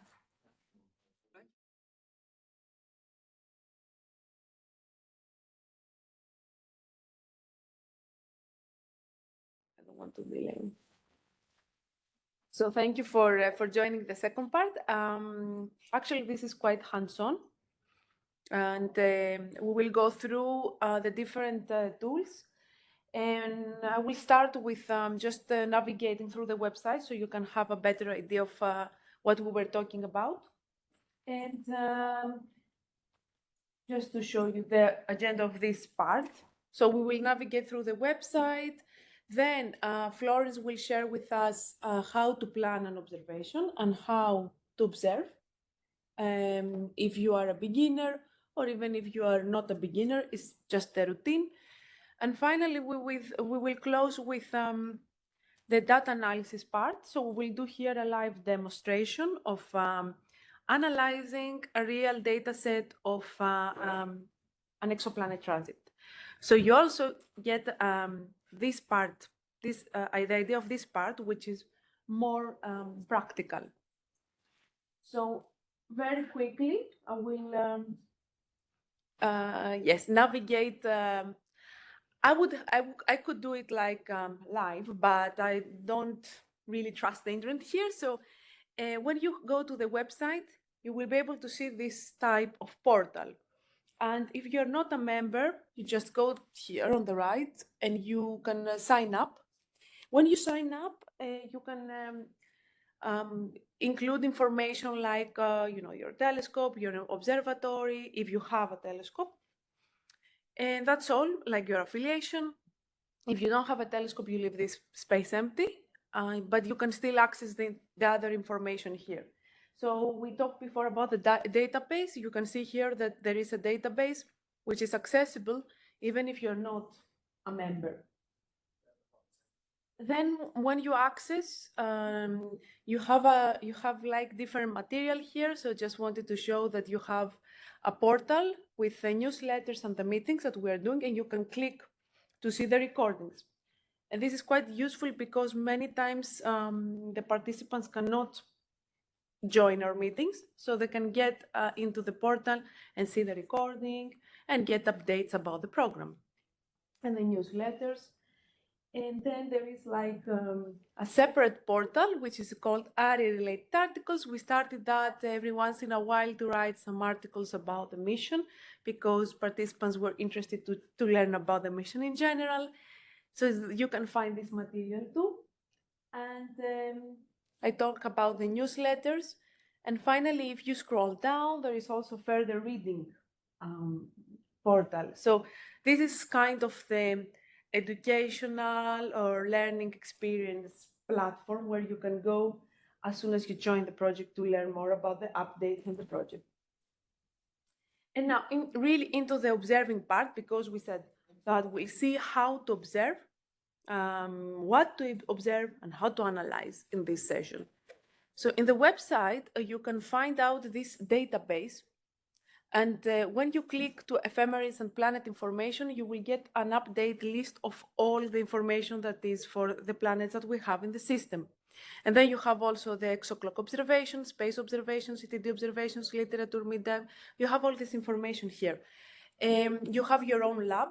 This is my lab, where you can view all your observations and also see the feedback and improve them. And finally, here you have the schedule, and you can see which planets you can observe. The most important thing that we have in the system and helps a lot is this prioritization system. Based on the different uncertainties that the planet have, you can get a better idea and know which planet to observe. Now we have the alert, the high, the medium, the low priority. We have also sometimes campaigns for particular targets of interest. And actually this is quite useful because the observers know which planets they can follow up. Otherwise, someone may be able to observe 50 planets. Which one should they choose? So from the list that they retrieve, based on their own information, and then based on this system, they know which planet they can give priority. Usually the alert is the most important because it means that there is a shift that is identified and it was unexpected. If it's a high priority, it's again very important. And I think, yes, this is the time when we can pass into Florence, and she will show us a little bit about her routine, because we have a real observer here, Florence, and you have a lot of experience with planning observations. And I think it's a very useful to have your insight. So let's see how Florence. Mm-hmm. Okay.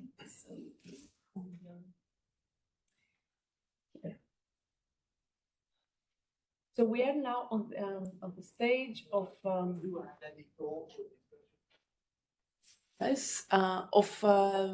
planning and observation. Okay. Yes, so I will follow these 3 steps: how to plan an observation, then how to observe, and finally how to analyze, upload, and submit your light curve to the ExoClock webpage. So let's begin with how to plan an observation. So when you register all your personal data, you also have to register your own telescope, your own equipment, or from where you are going to observe. You see, in my case, it was the IAC in the Canary Island, and Sabadell Observatory and Calar Alto is where we had the workshop. So according to this... you want to come here? The next one? You can come here if you want. Oh, maybe. Okay. Just turn from this side and then. I'm afraid. Don't worry, don't worry. Okay, but so you look for an exoplanet target in the ExoClock, and as Anastasia told you, you have high priority, medium or low with these colors, with the O-D or eccentricity or imprecision in the OC diagram. They call it alert exoplanet. Or you also have now a TTV new category that means transit time variation, where also you have a known eccentricity of the orbit of the exoplanet, and they're also very necessary to observe. No. No. No? Oh, you just press here.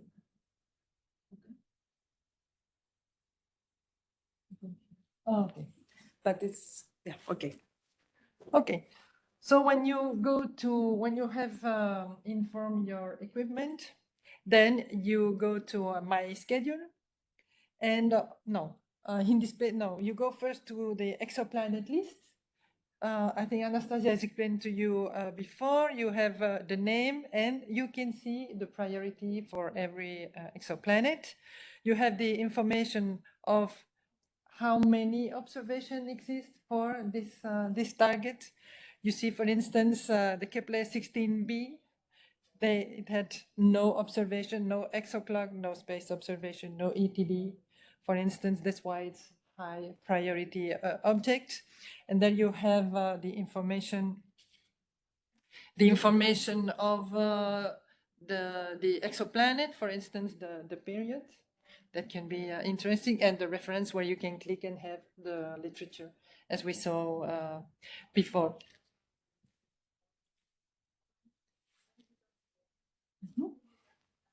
So you have to use different schedulers that will help you to find an ephemeris, to find a target for a night that you want to, where you have the telescope available, for instance. And here I will talk about the two schedulers by ExoClock, ExoWorld Spy first, and ExoClock itself also in my schedule. The schedulers, they will give you the ephemeris for your position, for your telescope too, the star magnitude and the transit depth. In ExoClock, you have transit depth between 0.03 millimagnitude. It's very, very small, but up to 55 millimagnitude, that it's much more reachable by smaller telescopes. Also, the duration of the transit, between 0.3 days and in some cases more than 20 days. You have the attitude of the stars, the distance to the moon phase that also affect your observation. And in the case of ExoClock, as I said, the ephemeris are adapted to your equipment and to your position. So minimum 5 inches, you can already bring some light curves to the ExoClock project. So we will first begin by the ExoWorld Spy's webpage. So here you have to inform the coordinates of your position. Also, you can inform the limit of the horizon altitude that your equipment has. And then the system will give you different possibilities of exoplanet for instance, for the next 24 hours, so the day you want to observe, maybe next 7 days, next month, or whatever the date that you want, or maybe a specific period, you can fix both limits. And according to that, it will give you a list of possible targets for you to observe according to these conditions. So again, you have the name of the planet, the priority. Sorry, but I don't see very well this screen. The coordinates of the star, the magnitude of the stars, and the depth. That is also important for you to decide. Then on this part, you have the transit time information. So here, in this middle, you have the transit time for the beginning of the transit, then the mid-transit time, and the final transit time. But ExoClock requires to observe 1 hour before the beginning of the theoretical transit and 1 hour after. This is what is necessary to observe a good transit. Sometimes, as you see here, the beginning time is in red. That means that it's not optimal to begin because you are still close to the sunset time, okay? So sometimes you have in red here at the end because you're just the contrary, you know, the end of your time of observation could be a little bit maybe too close to the new date. So you also have the information of the altitude of the star. That is also very important for the success of your observation. So this is the ExoWorld Spies, and we now go and see from the ExoClock webpage itself. So you go here to my schedule, you see that I signed into, and then you can have these options. What is different? Of course, you can have next 7 days, next 30 days, or 100 days. But you can also choose to find the ephemeris for alert targets or only for high priority targets or for campaign targets also. So it makes already a choice, a filter for you to find easier targets. So in this case, for instance, I chose alert, and Mascara 1b is still today an alert exoplanet. Yes, because you see, in this case, for instance, the OC is more than 12 minutes. It's a lot, really, for the ExoClock database. It's a lot of variation. But on the contrary, you see the minimum aperture telescope is only 5 inches, so it's reachable by many, many amateur observers. But again, for instance, in this case, we had also the beginning of the transit is in red for some reason. Probably it's also because it's too early in the night to begin. So, but as the beginning of the transit then is okay, maybe you can check better and see if you don't have any other opportunity or other feasible transits, or maybe you can check more in detail.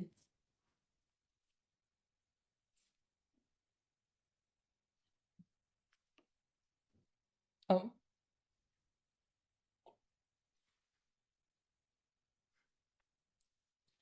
Well, voila. Okay.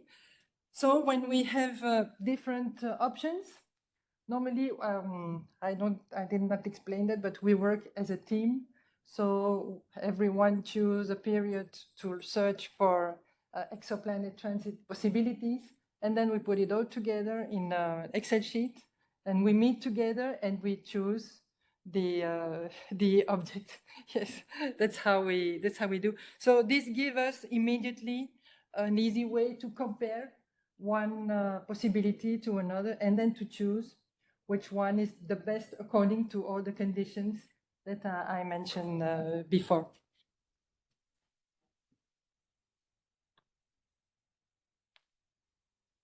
Oh.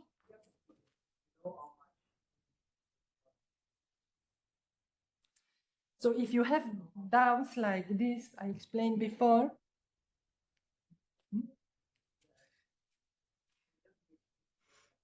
I can press it for you because it's very sensitive. It's very sensitive? Yes. What does... Careful. Is it the problem of the cable? It's very sensitive. Yeah, the cable is the problem. The cable is the problem? Or the notebook, one of the other. It's okay. If you go to this direction, I will move it for you. Okay. Next slide. Next one, please. Well, okay. So if we have some doubts like this, that the beginning maybe is a little bit too in too bad conditions to get observing, well, we use this tool from the IAC. It's very, very useful because it gives you the whole curve of the altitude of the star during the night. And it also gives you the moon information and the moon distance all along the curve. So we use it very much. You can enter into, it's completely free. You can add also many exoplanets in the same graph to compare. So it's very useful, and we use it a lot. Yes. So when you have chosen, let's say, one or two options, then we recommend also to check the field of view. Why? Because we need good comparison star in order to have a good photometry when we make the observation. So it's good to have a look at it before, because then you will get sure that you will have good comparison stars in your field in order to have a better photometry. Sometimes it's difficult, especially according to our experience, when the star is very bright. It's not evident to have another star as that bright in the same field. Okay, so now we have chosen our target. How to observe? Well, begin the observation with enough delay before the transit, at least 1 hour. But for instance, if it's an alert exoplanet or an eccentric one, a TTV, transit time variation planet, sometimes the ExoClock indicates better you begin 2 hours before and you finish 2 hours after. Also, we recommend to put the CCD at the maximum that you can, because well, it's better, of course.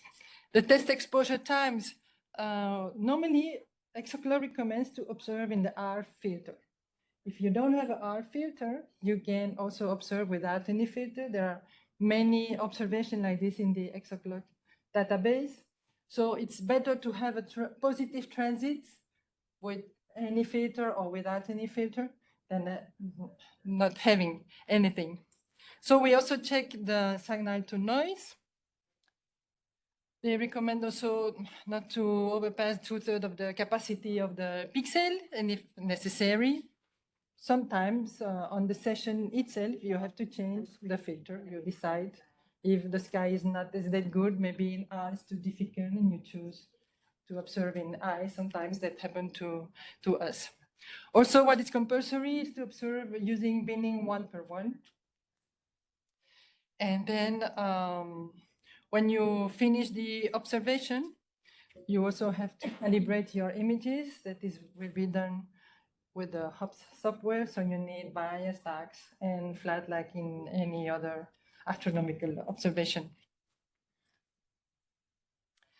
So well, if everything went well, using the HOPS software that we will show later, you can do the complete analysis of the transits. So it manages the calibration and all what is necessary that we will show afterward. Then you upload it into the ExoClock. It follows some steps there. And well, finally, if everything went well, you have your transit published on the ExoClock webpage. If you have any question at this step on how to observe. In case of transits that are many hours long, is it possible to coordinate 2 or 3 or 4 telescopes so that you combine the data points at times where it's always night?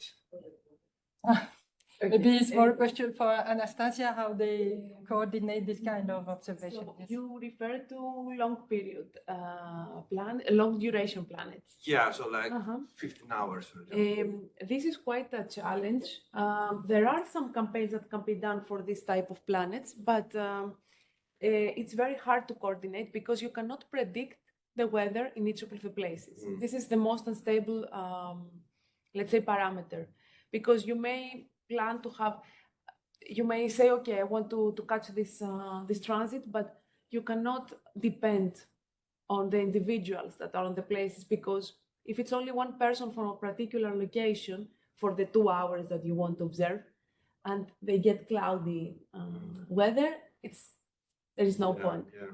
You have sacrificed, you have wasted a lot of different telescopes, but there are a couple of campaigns. We have been collaborating with individuals that asked us for particular targets that have this type of planets. And it's actually the most you have, the better. Because the more you have, the better. Like from a single location, you should have at least 3 or 4 possibilities. I mean, from France, if it's observed, because you may get different weather, at least in one of these places. But it's quite a big challenge, yes, for this type of planets. That's why we want also the space observations, to get at least one good for each of them. Yeah.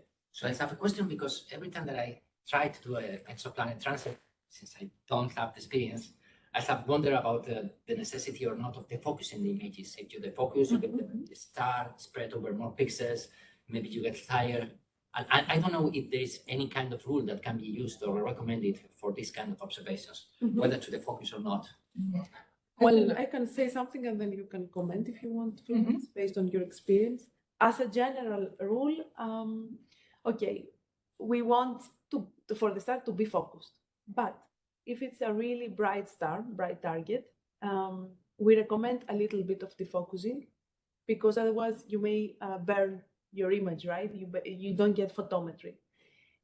But I would say that the limits are quite abstract because we don't want at the same time to defocus that much as you get a really defocused star that you don't do a photometry because you cannot do PSF otherwise. You cannot find the PSF in the star. So you will have a donut.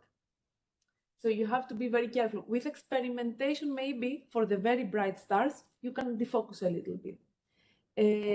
Do you have like a very large telescope and you tried some bright stars? What is No, that? when we tried this, it has been with large telescopes that are much larger than the ones that the amateurs are using normally. So the star can get burned. Yes, exactly. A little bit of defocusing is the main method because at the same time, we don't want the images to be very short because you can decrease the exposure time. But at the same time, that means you have more dead time. You have to find the balance between. Usually in that type of telescopes, you experiment on the night or the night before to find the good focusing, a little bit of defocusing. And also it's different if the depth is about 5 millimagnitudes versus 1 millimagnitude, which is more difficult, and maybe you need something more precise. Yes. Well, according to our experience, we can are also not afraid of. Sorry? No, yes, go ahead. We are not afraid of defocusing. So we do it, and probably professional people, they have more breaks to this defocusing. They prefer to focus normally. But indeed, defocusing is a really good option when the star is very bright, really.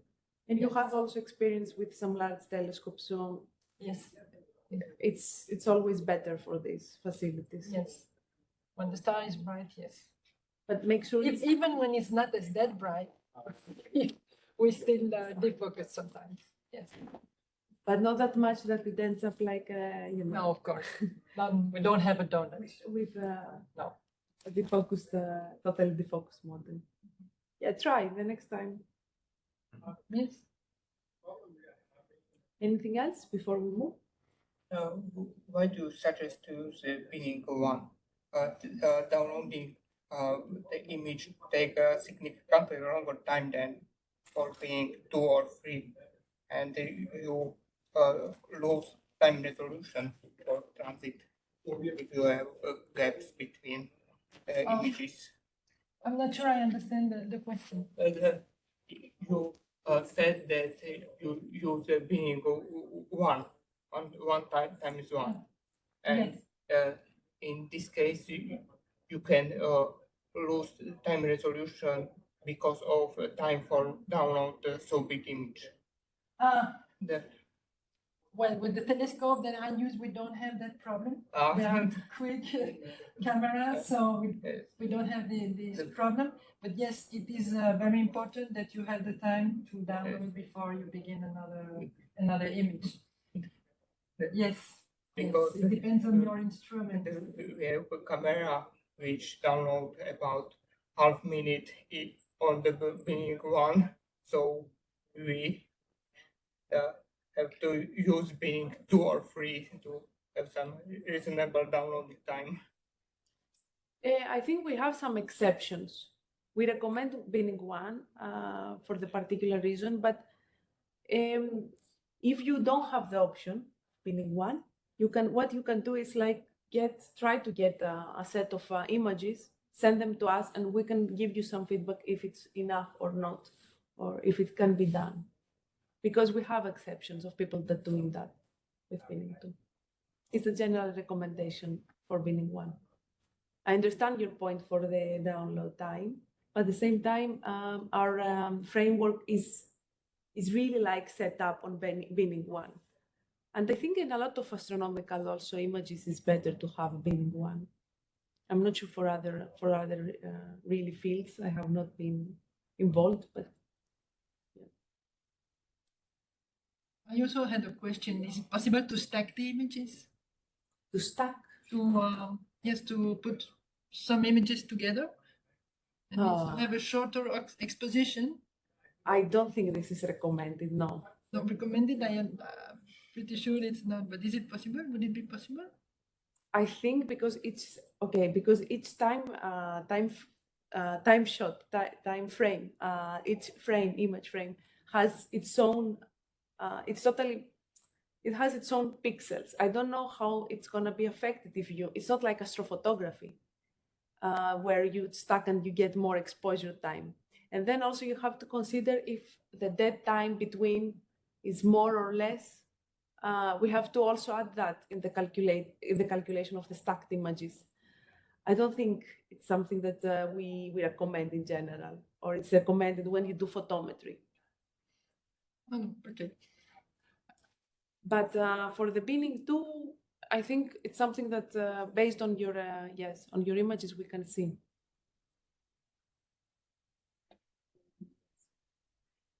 Okay.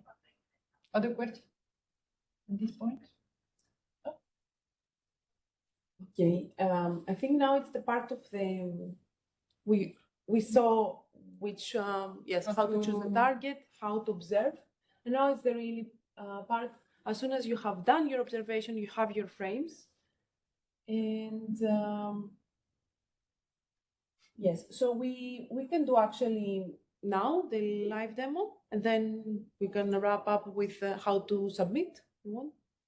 Oh yeah, this screen is just a summary of what we are going to detail. So we are going to show you how to use the HOPS software, and the software we mentioned this morning that has been written by Angelos specifically for ExoClock project. So it has 6 phases to select the data and the target, reduce the images because it does that, examine the images, you can see them one by one if you want, align the images, process the photometry, and then finally adjust the fitting model. Yes, okay. So I will go now to the software. So we can do a live demo. We'll show you the steps as Florence explained. So that you can see that it's quite fast. It's not, you don't require time to wait for hours and like that. And then we'll go back to see what do you do when you have your analysis with the ExoClock website. So, okay. First of all, I must say that you can download the software in any type of operational system. It's compatible. I have Mac, but it's also with Linux, with Windows, and okay, so you can see. I will make it a bit bigger so you can. It doesn't make a difference actually, but I hope you can see the 6 steps. Okay. So as soon as you have installed the software, you will be able to open the software like that. And actually what is quite straightforward is that you go to the first step, select the data and target, okay? Literally, we can see together now how straightforward it is. In my case, I have downloaded one transit dataset for you to see, which is the WASP-10. So you just have to go here and say, I want this planet. My planet is WASP-10. Here in the bias dark and flat frames to indicate in the software that you will use them, because it's important to use the reduction frames. Here you have the header information. Usually the program identifies them itself, but if you're not sure, you go to show header and you can see here what are the keywords. So for example, for exposure time, you will find it here. Maybe it's too low there, but you will find what is the keyword in the list. So you have the keywords where it says okay, it means that the software managed to find it, it's okay. The filter that you use, and then the timestamp, which is usually the exposure start. Very few people have exposure, mid-exposure. I mean, this is the timestamp of when your time frame starts. So the basic information that you have to indicate in the program are these: which planet, the header information, which is about the exposure time and the observation date, the filter, the reduction frames, and then you're ready to actually do your next step, which is the reduction. If you don't have reduction frames, the result will not be that good, because you will have a very not clean image, dirty images, and that will affect your photometry. So save options and proceed. It says that the reduction has been completed because I did that before the analysis. Do you want to run again? Yes, because I want you to see the process. So this is how it's done, the reduction now. I must say that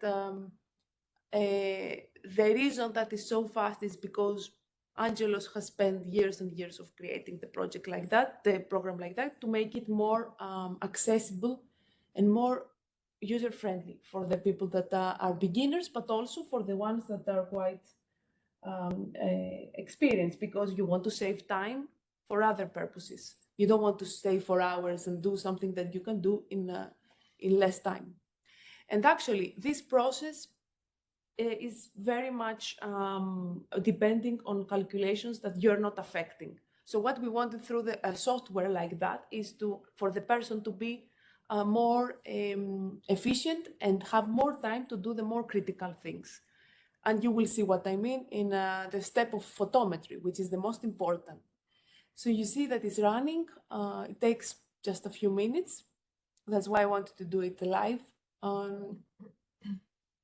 Is doing the reduction. Already the master bias is completed, the master dark is completed. The master flat is also completed, so it's doing now the general one, and it will be done. But this is how it looks like. And yes, so yes, it's the part of the reduction is very important, because many times we have been asked, oh, maybe I can just don't take, but it's important.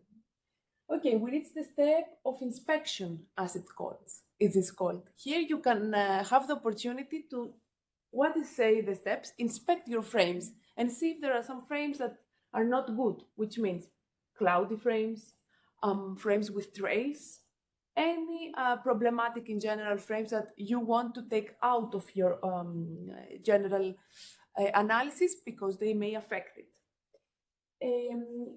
Just let me show. Here you see there is one frame that seems that is not very good. So usually this line will give you exactly the limit of the frames. It's like a dash line that will give you an indication of which frames are good or are beyond the limit. There is a sky threshold and a PSF threshold, which you can play around, and I will do it for you. But usually we recommend to leave that as 0 and this as 2.7, because if you do it too much, the line then will be very, very low, and you will have more frames excluded, and you don't want that, because you will lose a lot of information. So in that case, it's only one frame. If I click on it here, it shows you which frame is that. So let's go here, and instead of 2.7, I will have 1, and you see that it excludes everything. So you don't want that. 2.3, more. 2.5, less points that are above the threshold. I don't know, maybe 1.5. So it's very visualized, and you can see we don't want that. So that's why we recommend the 2.7, because it gives you only the frames that are really out of the threshold. And this is like the few frames that are above, okay? But you can click on them and see how do they look like, if they're indeed problematic, because it's just a software. It doesn't do everything. I mean, it's not that bad, okay? You don't see, for example, clouds or hidden, it's not like something that is unclear. So you can still keep these images. That's why it's called inspection, because you can also see yourself if these images are good enough or not. In my case, in this particular planet, I would leave it as it is and proceed with the next stage. I don't know if there are questions for the inspect. And now there are cameras which are cooled down so low that they don't need to take, for example, dark files. What your software will do if there will be no dark frames, for example? You refer to CMOS? For example. Yes. No, you don't. For CMOS, it's adapted to this kind of observations, but you need to indicate something. You have a bias, or what is the type of, instead of dark frame that is taking the camera? No, there are only flats and bias frames. Okay, if there are bias, that means it is included in the bias. Yes. But you have some reduction.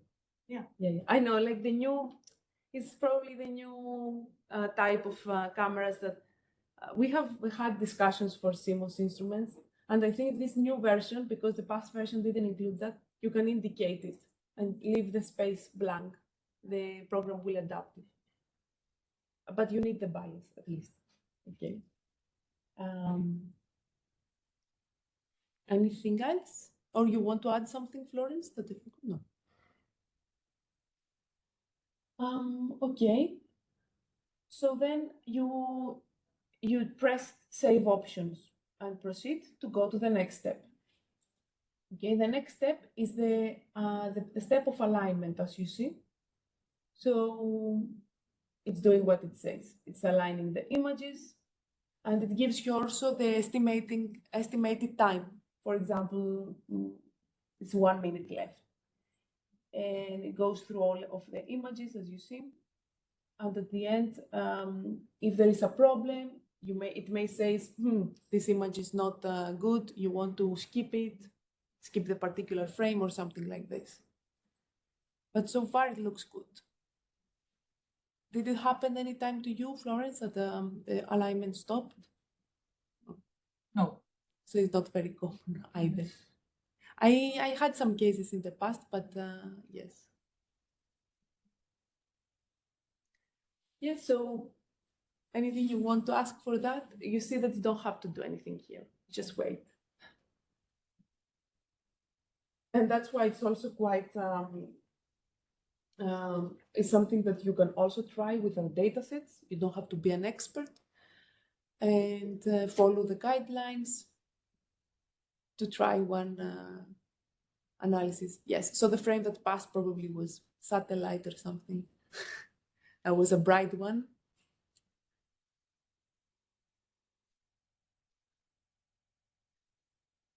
Okay, finished. And now we are really in the stage of, okay, the best stage, which is the photometry. So in that part, you have to choose your target star and the comparison stars. So the most important part of the entire data analysis is this one, because you're really affecting the result based on your choices. Apart from the target, which is the important one, okay, you have to have the target chosen based on what the target is. The rest are stars that you choose. You make the selection based on some criteria. Okay, so in that case, my target star is this one. Usually, you have to go and check with what is the target star. So we have SIMBAD, which is a database that gives you the field of view. We have also the field of view on the website of ExoClock. It's like a puzzle that you're trying to identify, unless there is plate solving. Do you identify it yourself? Yes, by eye. You go and do the cross-validation with the field.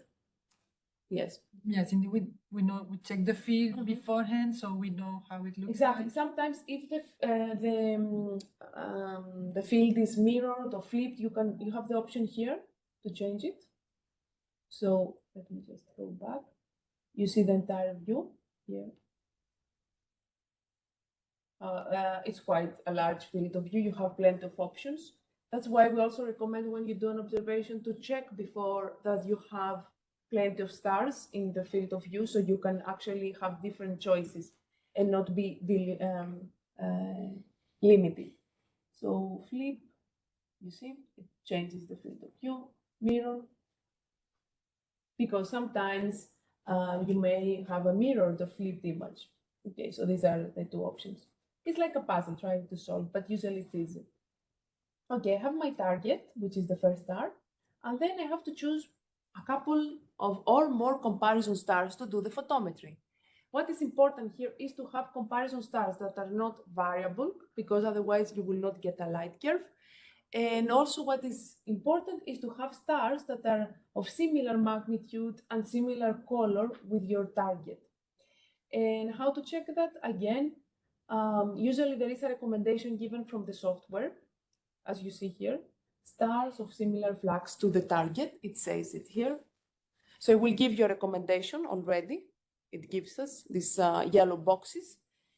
And then it's your job to choose some of these stars to make the photometry. I have chosen these two stars.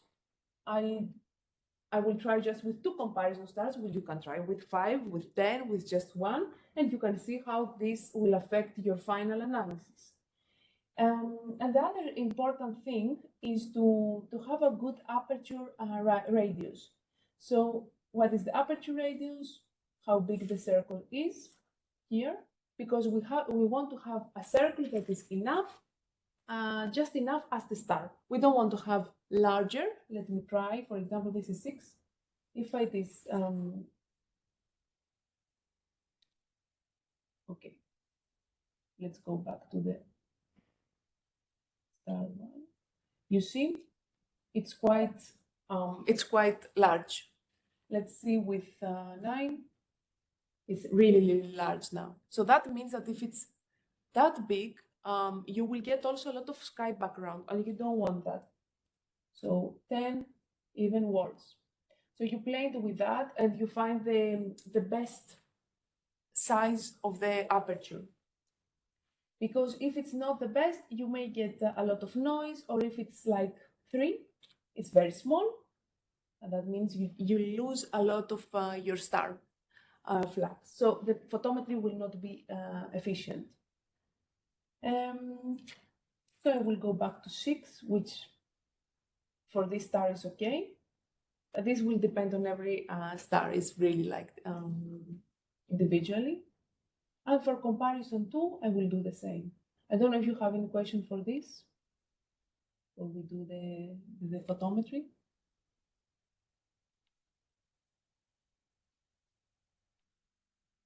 So here, if I will exaggerate, you can see how big it is. We don't want that. It's going to be really bad in our final analysis. We don't want either to have very small, 2, 3, 4, 5. 5 may look okay, but you lose still some point. But you have also the option of doing 6 point, for example, 3.5, little details.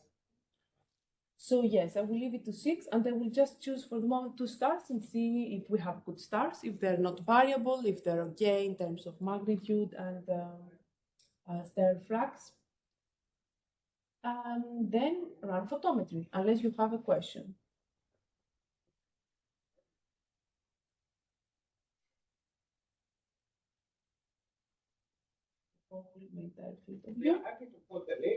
Okay, so let's run photometry. And here you can see live the 3 different graphs of the stars we have chosen. So we see the real photometry in action. The target star for the first row, comparison 1 with comparison 2 in the second, comparison 2 with the target on the third. So here we can see also if our stars are okay, or if there are any problems. For example, if we have any stellar activity or stellar variability on the star, so we can choose a different star. For the moment, yes, it seems okay. or maybe. Let's see on the final one. If you had a variable star, usually you would have a curve, like either of both of the lines would be like doing a curve above or below. So your results have been saved. Okay, let's have a look. So you can check actually your results. It's here. Yes, photometry 4. Okay, so here you can see also different files. You can see the Gaussian photometry, the aperture, so the results are saved here. Okay, you can check other things. But I will proceed to fitting and see if everything is okay, because on the fitting we can also check if everything ran smoothly. If you were not satisfied, you can go back to photometry and change the comparison stars. Okay, let's see. For the moment, I'm satisfied. Here you have to check one of your photometry, to actually choose which photometry you want.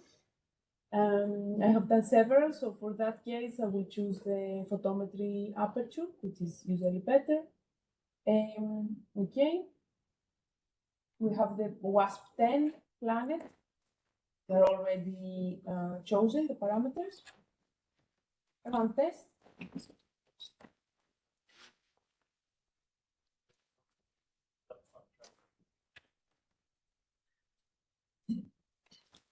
Well, you can see that in the former screen, the transit was almost invisible. We could not see almost anything. And with the system, yes. It's clear. So the test indicates that there is a transit. You can see the fitting seems okay, but you cannot. These are just. This is just visualized. It's a first image that you know that the transit is there. So that's why the software is quite user-friendly and visualizing, because already now you can see that your transit is there and you chose the correct target, you chose the good comparison stars, probably good comparison because you can see a transit. But is this enough? Do you think like that we are done and we can just stay here and say, yes, I have my transit and I'm done, I finished, I don't have to correct anything? We actually have to check the diagnostics, okay? And that means that to check the diagnostics, usually you have to get this observation, upload it to the system, and maybe this is a good moment to continue with the presentation, just to show you what you have to do after. So you have your observation here, you've done your different maybe efforts or trials, and you think that this is the best. Already from here, you can check the standard deviation and the noise, the autocorrelation. You can see the fitting, the best fit model, the expected model, which is with the different colors, and have an idea if this looks okay. You have also the RP over RS, the R of the radius of the planet over the radius of the star, and you can see the uncertainty. But in order to really check if this information is correct or okay, you have to see that in comparison with other observations and other results. And also the OC looks okay, 0.8, which seems that there is no really uncertainty. But again, you have to upload the light curve to the system so we can check that in comparison with other data and other results. However, you can feel satisfied and happy that you reached the end for the moment, and then we can check if something can be improved or not. So what you do in that case, you have your result, you save the file, and you go back to the website, to ExoClock. And I think, Florence, you have some slides here. Yes.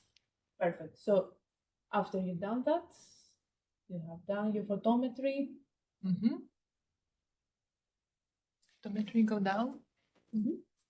Oh, we lost the screen again. Yes, it's taking a moment. Yes, okay. Okay. So we've done the photometry. We saw that live, okay. If there are more questions or you want to see some more examples, that's fine. We can do it. Okay. We have done that also. Now upload. Well, when you have the different photometries, you have tried several times, then you go here on the ExoClock webpage on My Lab, Observer, upload your observations. Then you arrive at this screen. Here, what it requires, of course, to choose the file that you want to upload, then some information of the planet, the time format. Also, if you want to add, it goes on below, if you want to add some comments to your observation, if you had clouds sometimes, if you had dust in the atmosphere, or if you are more than one observer, you are 2 or 3 and you want to put it. So you have different parameters there to fill in, very easy. So when you have to choose, you will have all your attempts in one directory. You see here I had 3 attempts before I get satisfactory observation and transit. It was So, my 4th. Eh? And I did the 4th. So You did the 4th? Well, for okay. Fridays. Okay. So when you click on any of them, you will find all these files. The ones that you may upload is the photometry by aperture or photometry by gauss. So you choose first aperture. Let's see what happens. And then you click on the upload option. Okay. Well, then you click and you have a first diagnostic, what Anastasia was talking about. Here, well, this was a first attempt. This WASP 77 AB has been observed by Mercedes Correa, my friend from Sabadell. It's called AB because actually it orbits double star systems. It's a binary star system. And so, well, what happens here? Well, the transit SNR is good.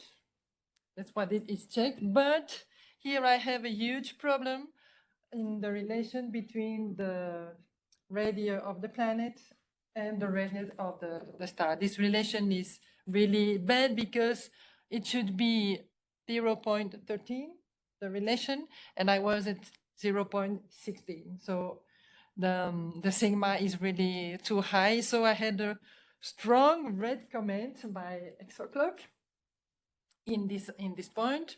Also in the autocorrelation, that is another check parameter by ExoClock, I had a green warning. Well, it's acceptable, but maybe you could improve. So of course, like this, I have 3 options that gives you ExoClock is to reanalyze, to delete, or to submit. Well, it's better we do the analysis again in order to improve this result. Like this, you cannot submit the transit because, of course, it would not be accepted and it is not correct. Yes, just a comment here, because we talked about the review team. This is a stage before you send to the review team. So you can also have your self-evaluation. And that is exactly a good example here because, for example, you have a lot of red warnings. So even now you know that you can improve your results before you submit them. Mm-hmm. And I guess that's what you did. Yes, of course, we analyze again. Go on, this is only to show the 3 options. So we analyze it again until you get all the key parameters by ExoClock in blue. So everything is within the limits that ExoClock thinks that are okay before you submit really your observations. So you see here it is another exoplanet, but mainly you see the relation between the radius of the planet and the star. The expected was 0.11 and we get 0.1, much better, but that's all what the system calculates for you. So we can go on. And then finally click this option to submit your observation. Then you really send it for revision by the ExoClock team. Okay, while after you submit your curve, As Anastasia has explained, they have a team behind that really looks very closely to the light curve that you have sent.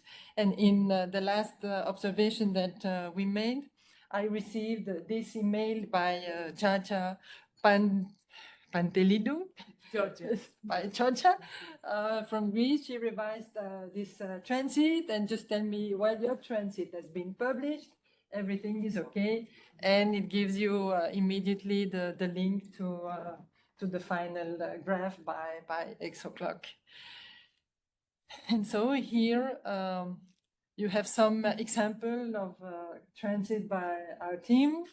This is the first one that we get on the IACAT in 2021.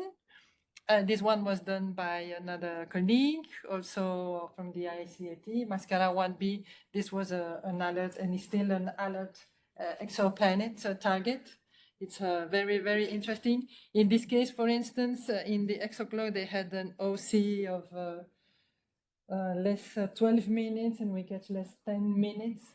So it's about that. It's a very, very interesting exoplanet. This one, I think, with this nice name also. And mascara in Spanish means a mask. So it's interesting.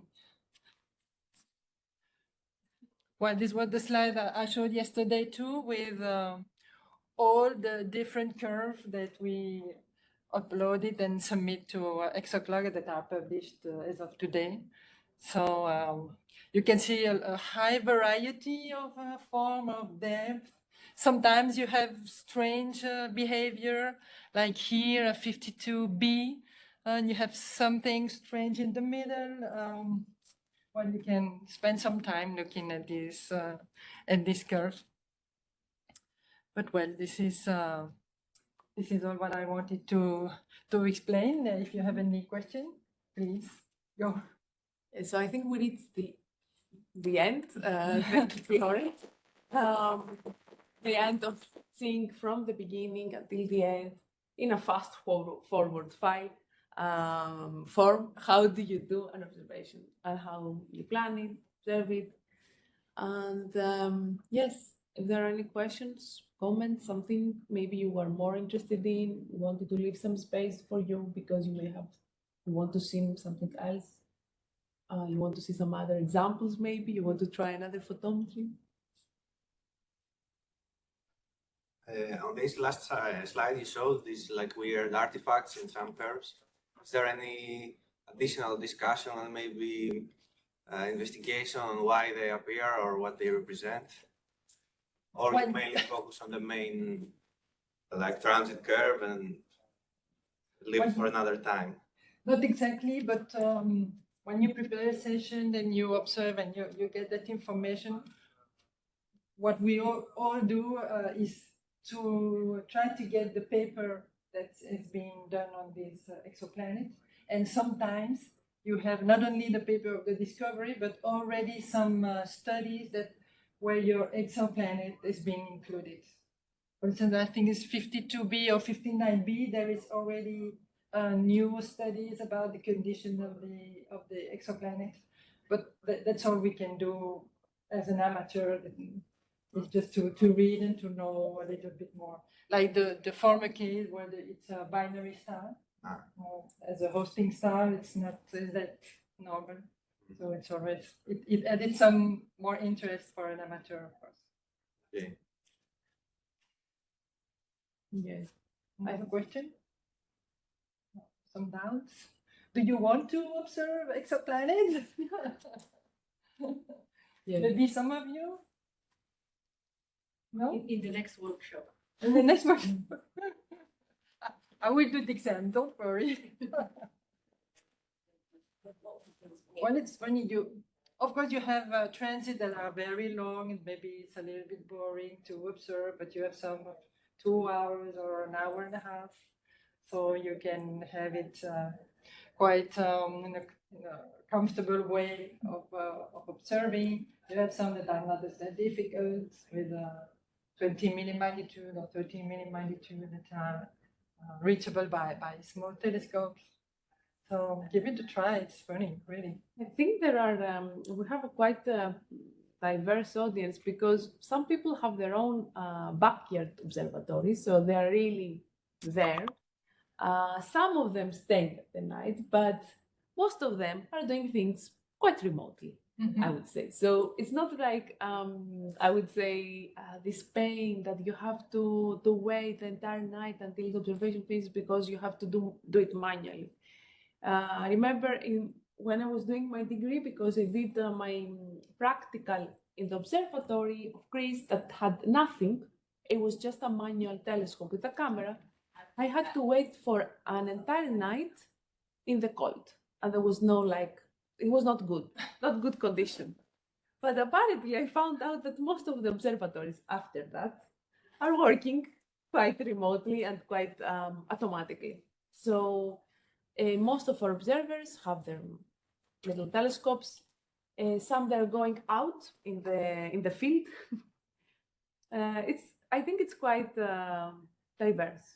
Yes, and that's why I said you can give it a try, of course, because there are options for remote observing if you don't have your telescope.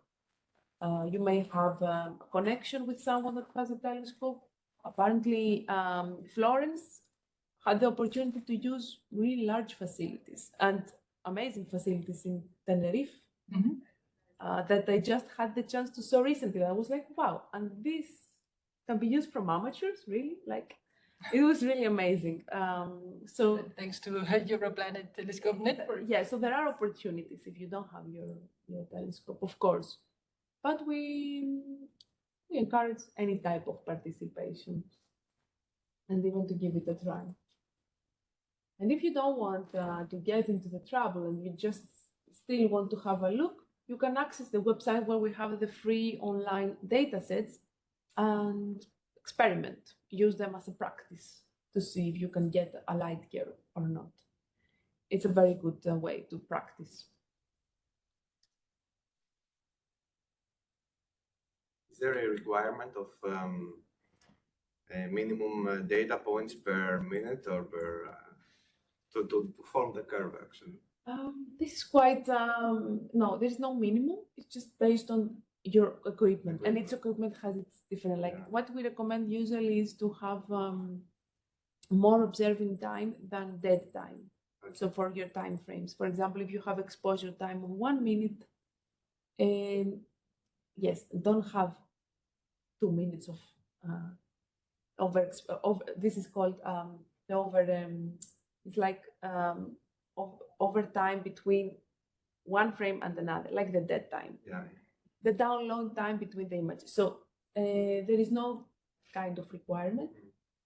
What is the minimum and what is the maximum exposure time you have taken, Florence, from your own? The minimum maybe was 20 seconds, minimum. The maximum, something a little more than 2 minutes. For a more 40 seconds, something like that. But more than that, no. Maybe if the transit is really long, so if it's 3 hour, 4 hour transit, maybe it's not there's that much a problem, but it's always a balance, between the signal that you have and the exposure.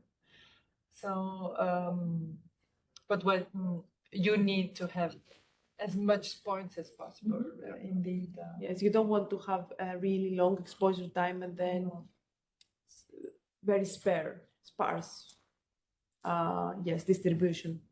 The key is that what is key in this study is the moment of the beginning of the trend and the moment of the end. So it's really a timing observation. We don't care about the magnitude or the absolute magnitude, relative magnitude. We don't care about that. It's only the beginning of the transit and the end of the transit. So maybe to begin, the longest you will have the transit, the more photons you will receive, and then the easier it will be to get a satisfactory curve. This is all trial. You go you check. Yes. For its target, every time is different because every target is different magnitude, different depth, different everything. So different sky also sometimes. Yes, the sky as well. which affects the final result. It's not always positive, even with big telescopes or with professional facilities. It's not, sometimes it's not as that easy. So sometimes we fail. Yes, you have to pass the stage of failure to learn and get the best out of it. It's also about knowing very well your instruments, the capacity of your telescope, your sky, your camera. It's all about that also. This year that we had the remote observing group, that was for people that didn't have any experience at all, I found out that there are some details that maybe you take them as self-explained or given, but for a person that has no background, even saying that, okay, think about your exposure time. The person, how can they choose an exposure time from a remote telescope? You have to do a test before. So you have to use, for remote telescopes, some calculators that they provide. Online calculator based on the instrument, and will give you the sufficient time. But if you're on the spot doing the observation yourself, you have to check it there, and it's the best, because you can avoid the burning of the star. Yes, it depends on how you run also the observation, remote or the spot, if it's something you use yourself or someone else handles. So you have to tell them, please do that, follow these guidelines. Yes, we check the signal to noise before we launch the whole observation.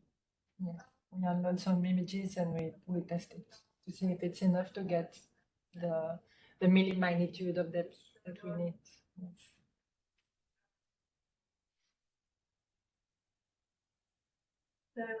Any of you has an exoplanet background?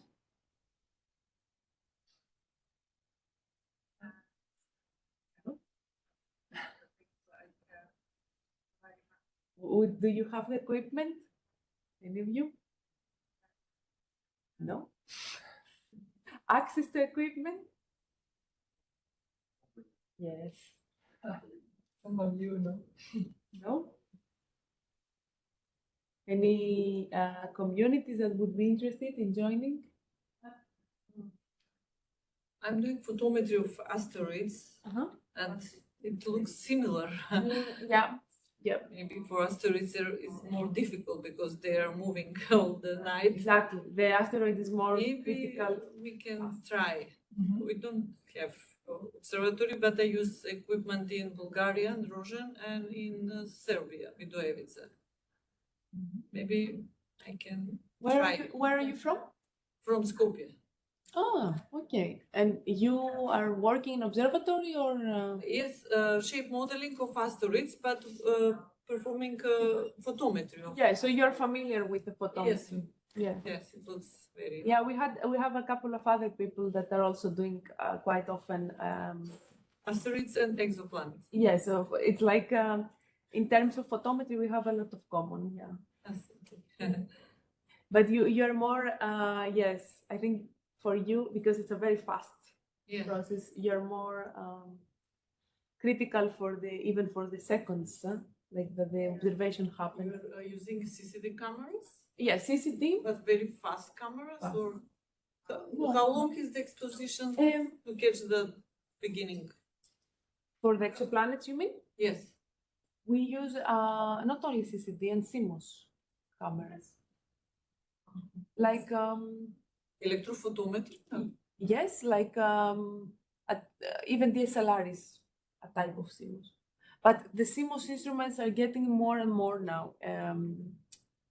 I mean, there are even CCD cameras. There are companies of CCD cameras that they start increasing the CMOS and they stop the production of CCDs.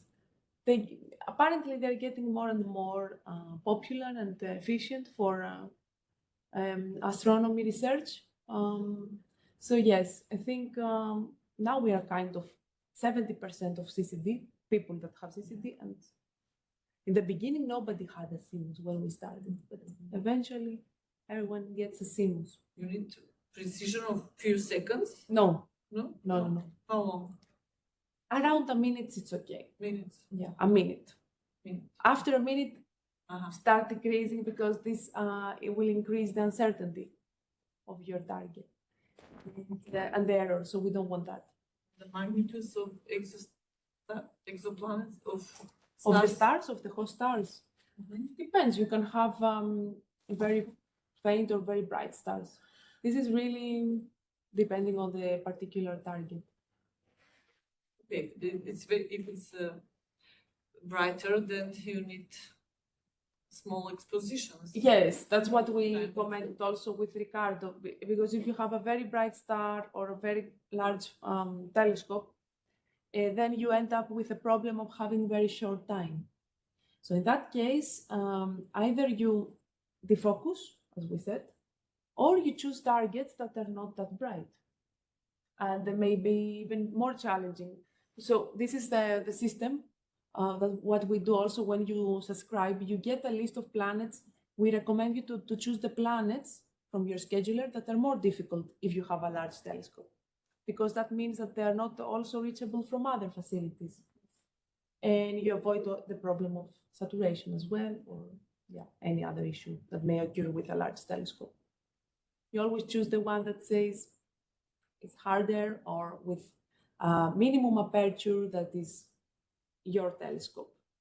Because we saw examples of a 5-inch telescope, but why going to this one? You will get burned if you have a large telescope. You don't want it.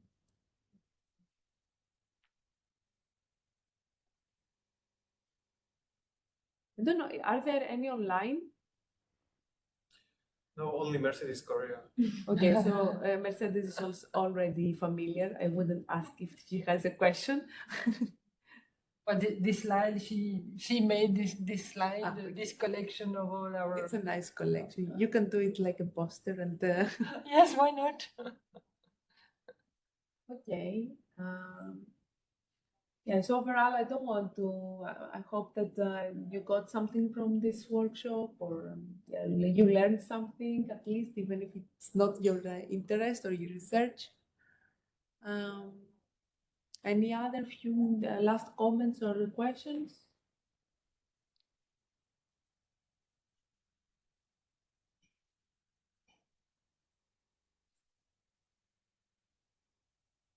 So I have one question, because there are many people in universities that maybe have observed transits in the past. For instance, I observed exoplanet transits when we started with an observatory in our city.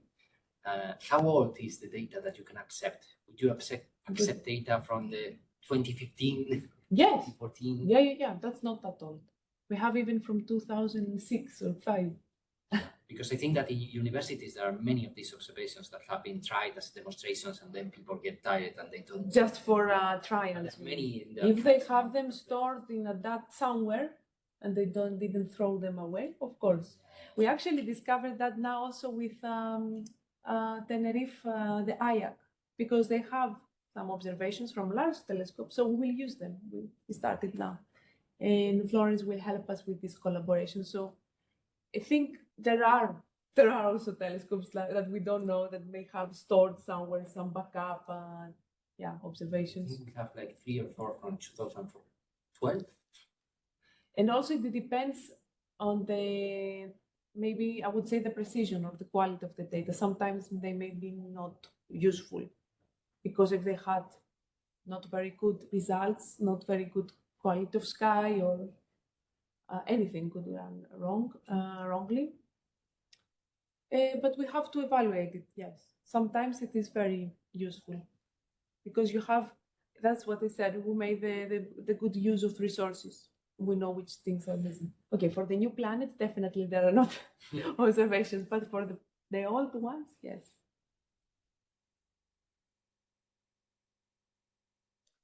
Okay. I think, yes, I just maybe before finish.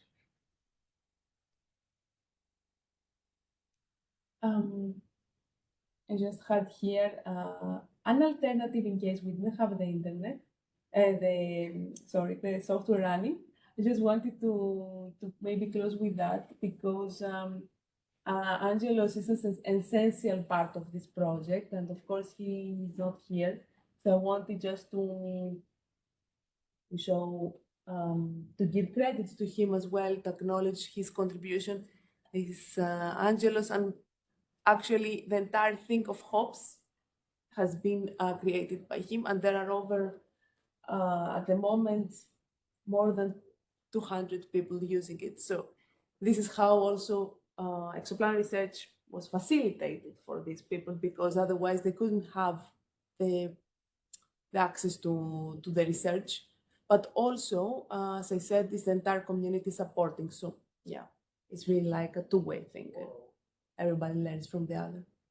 Yes. So I think we can end here.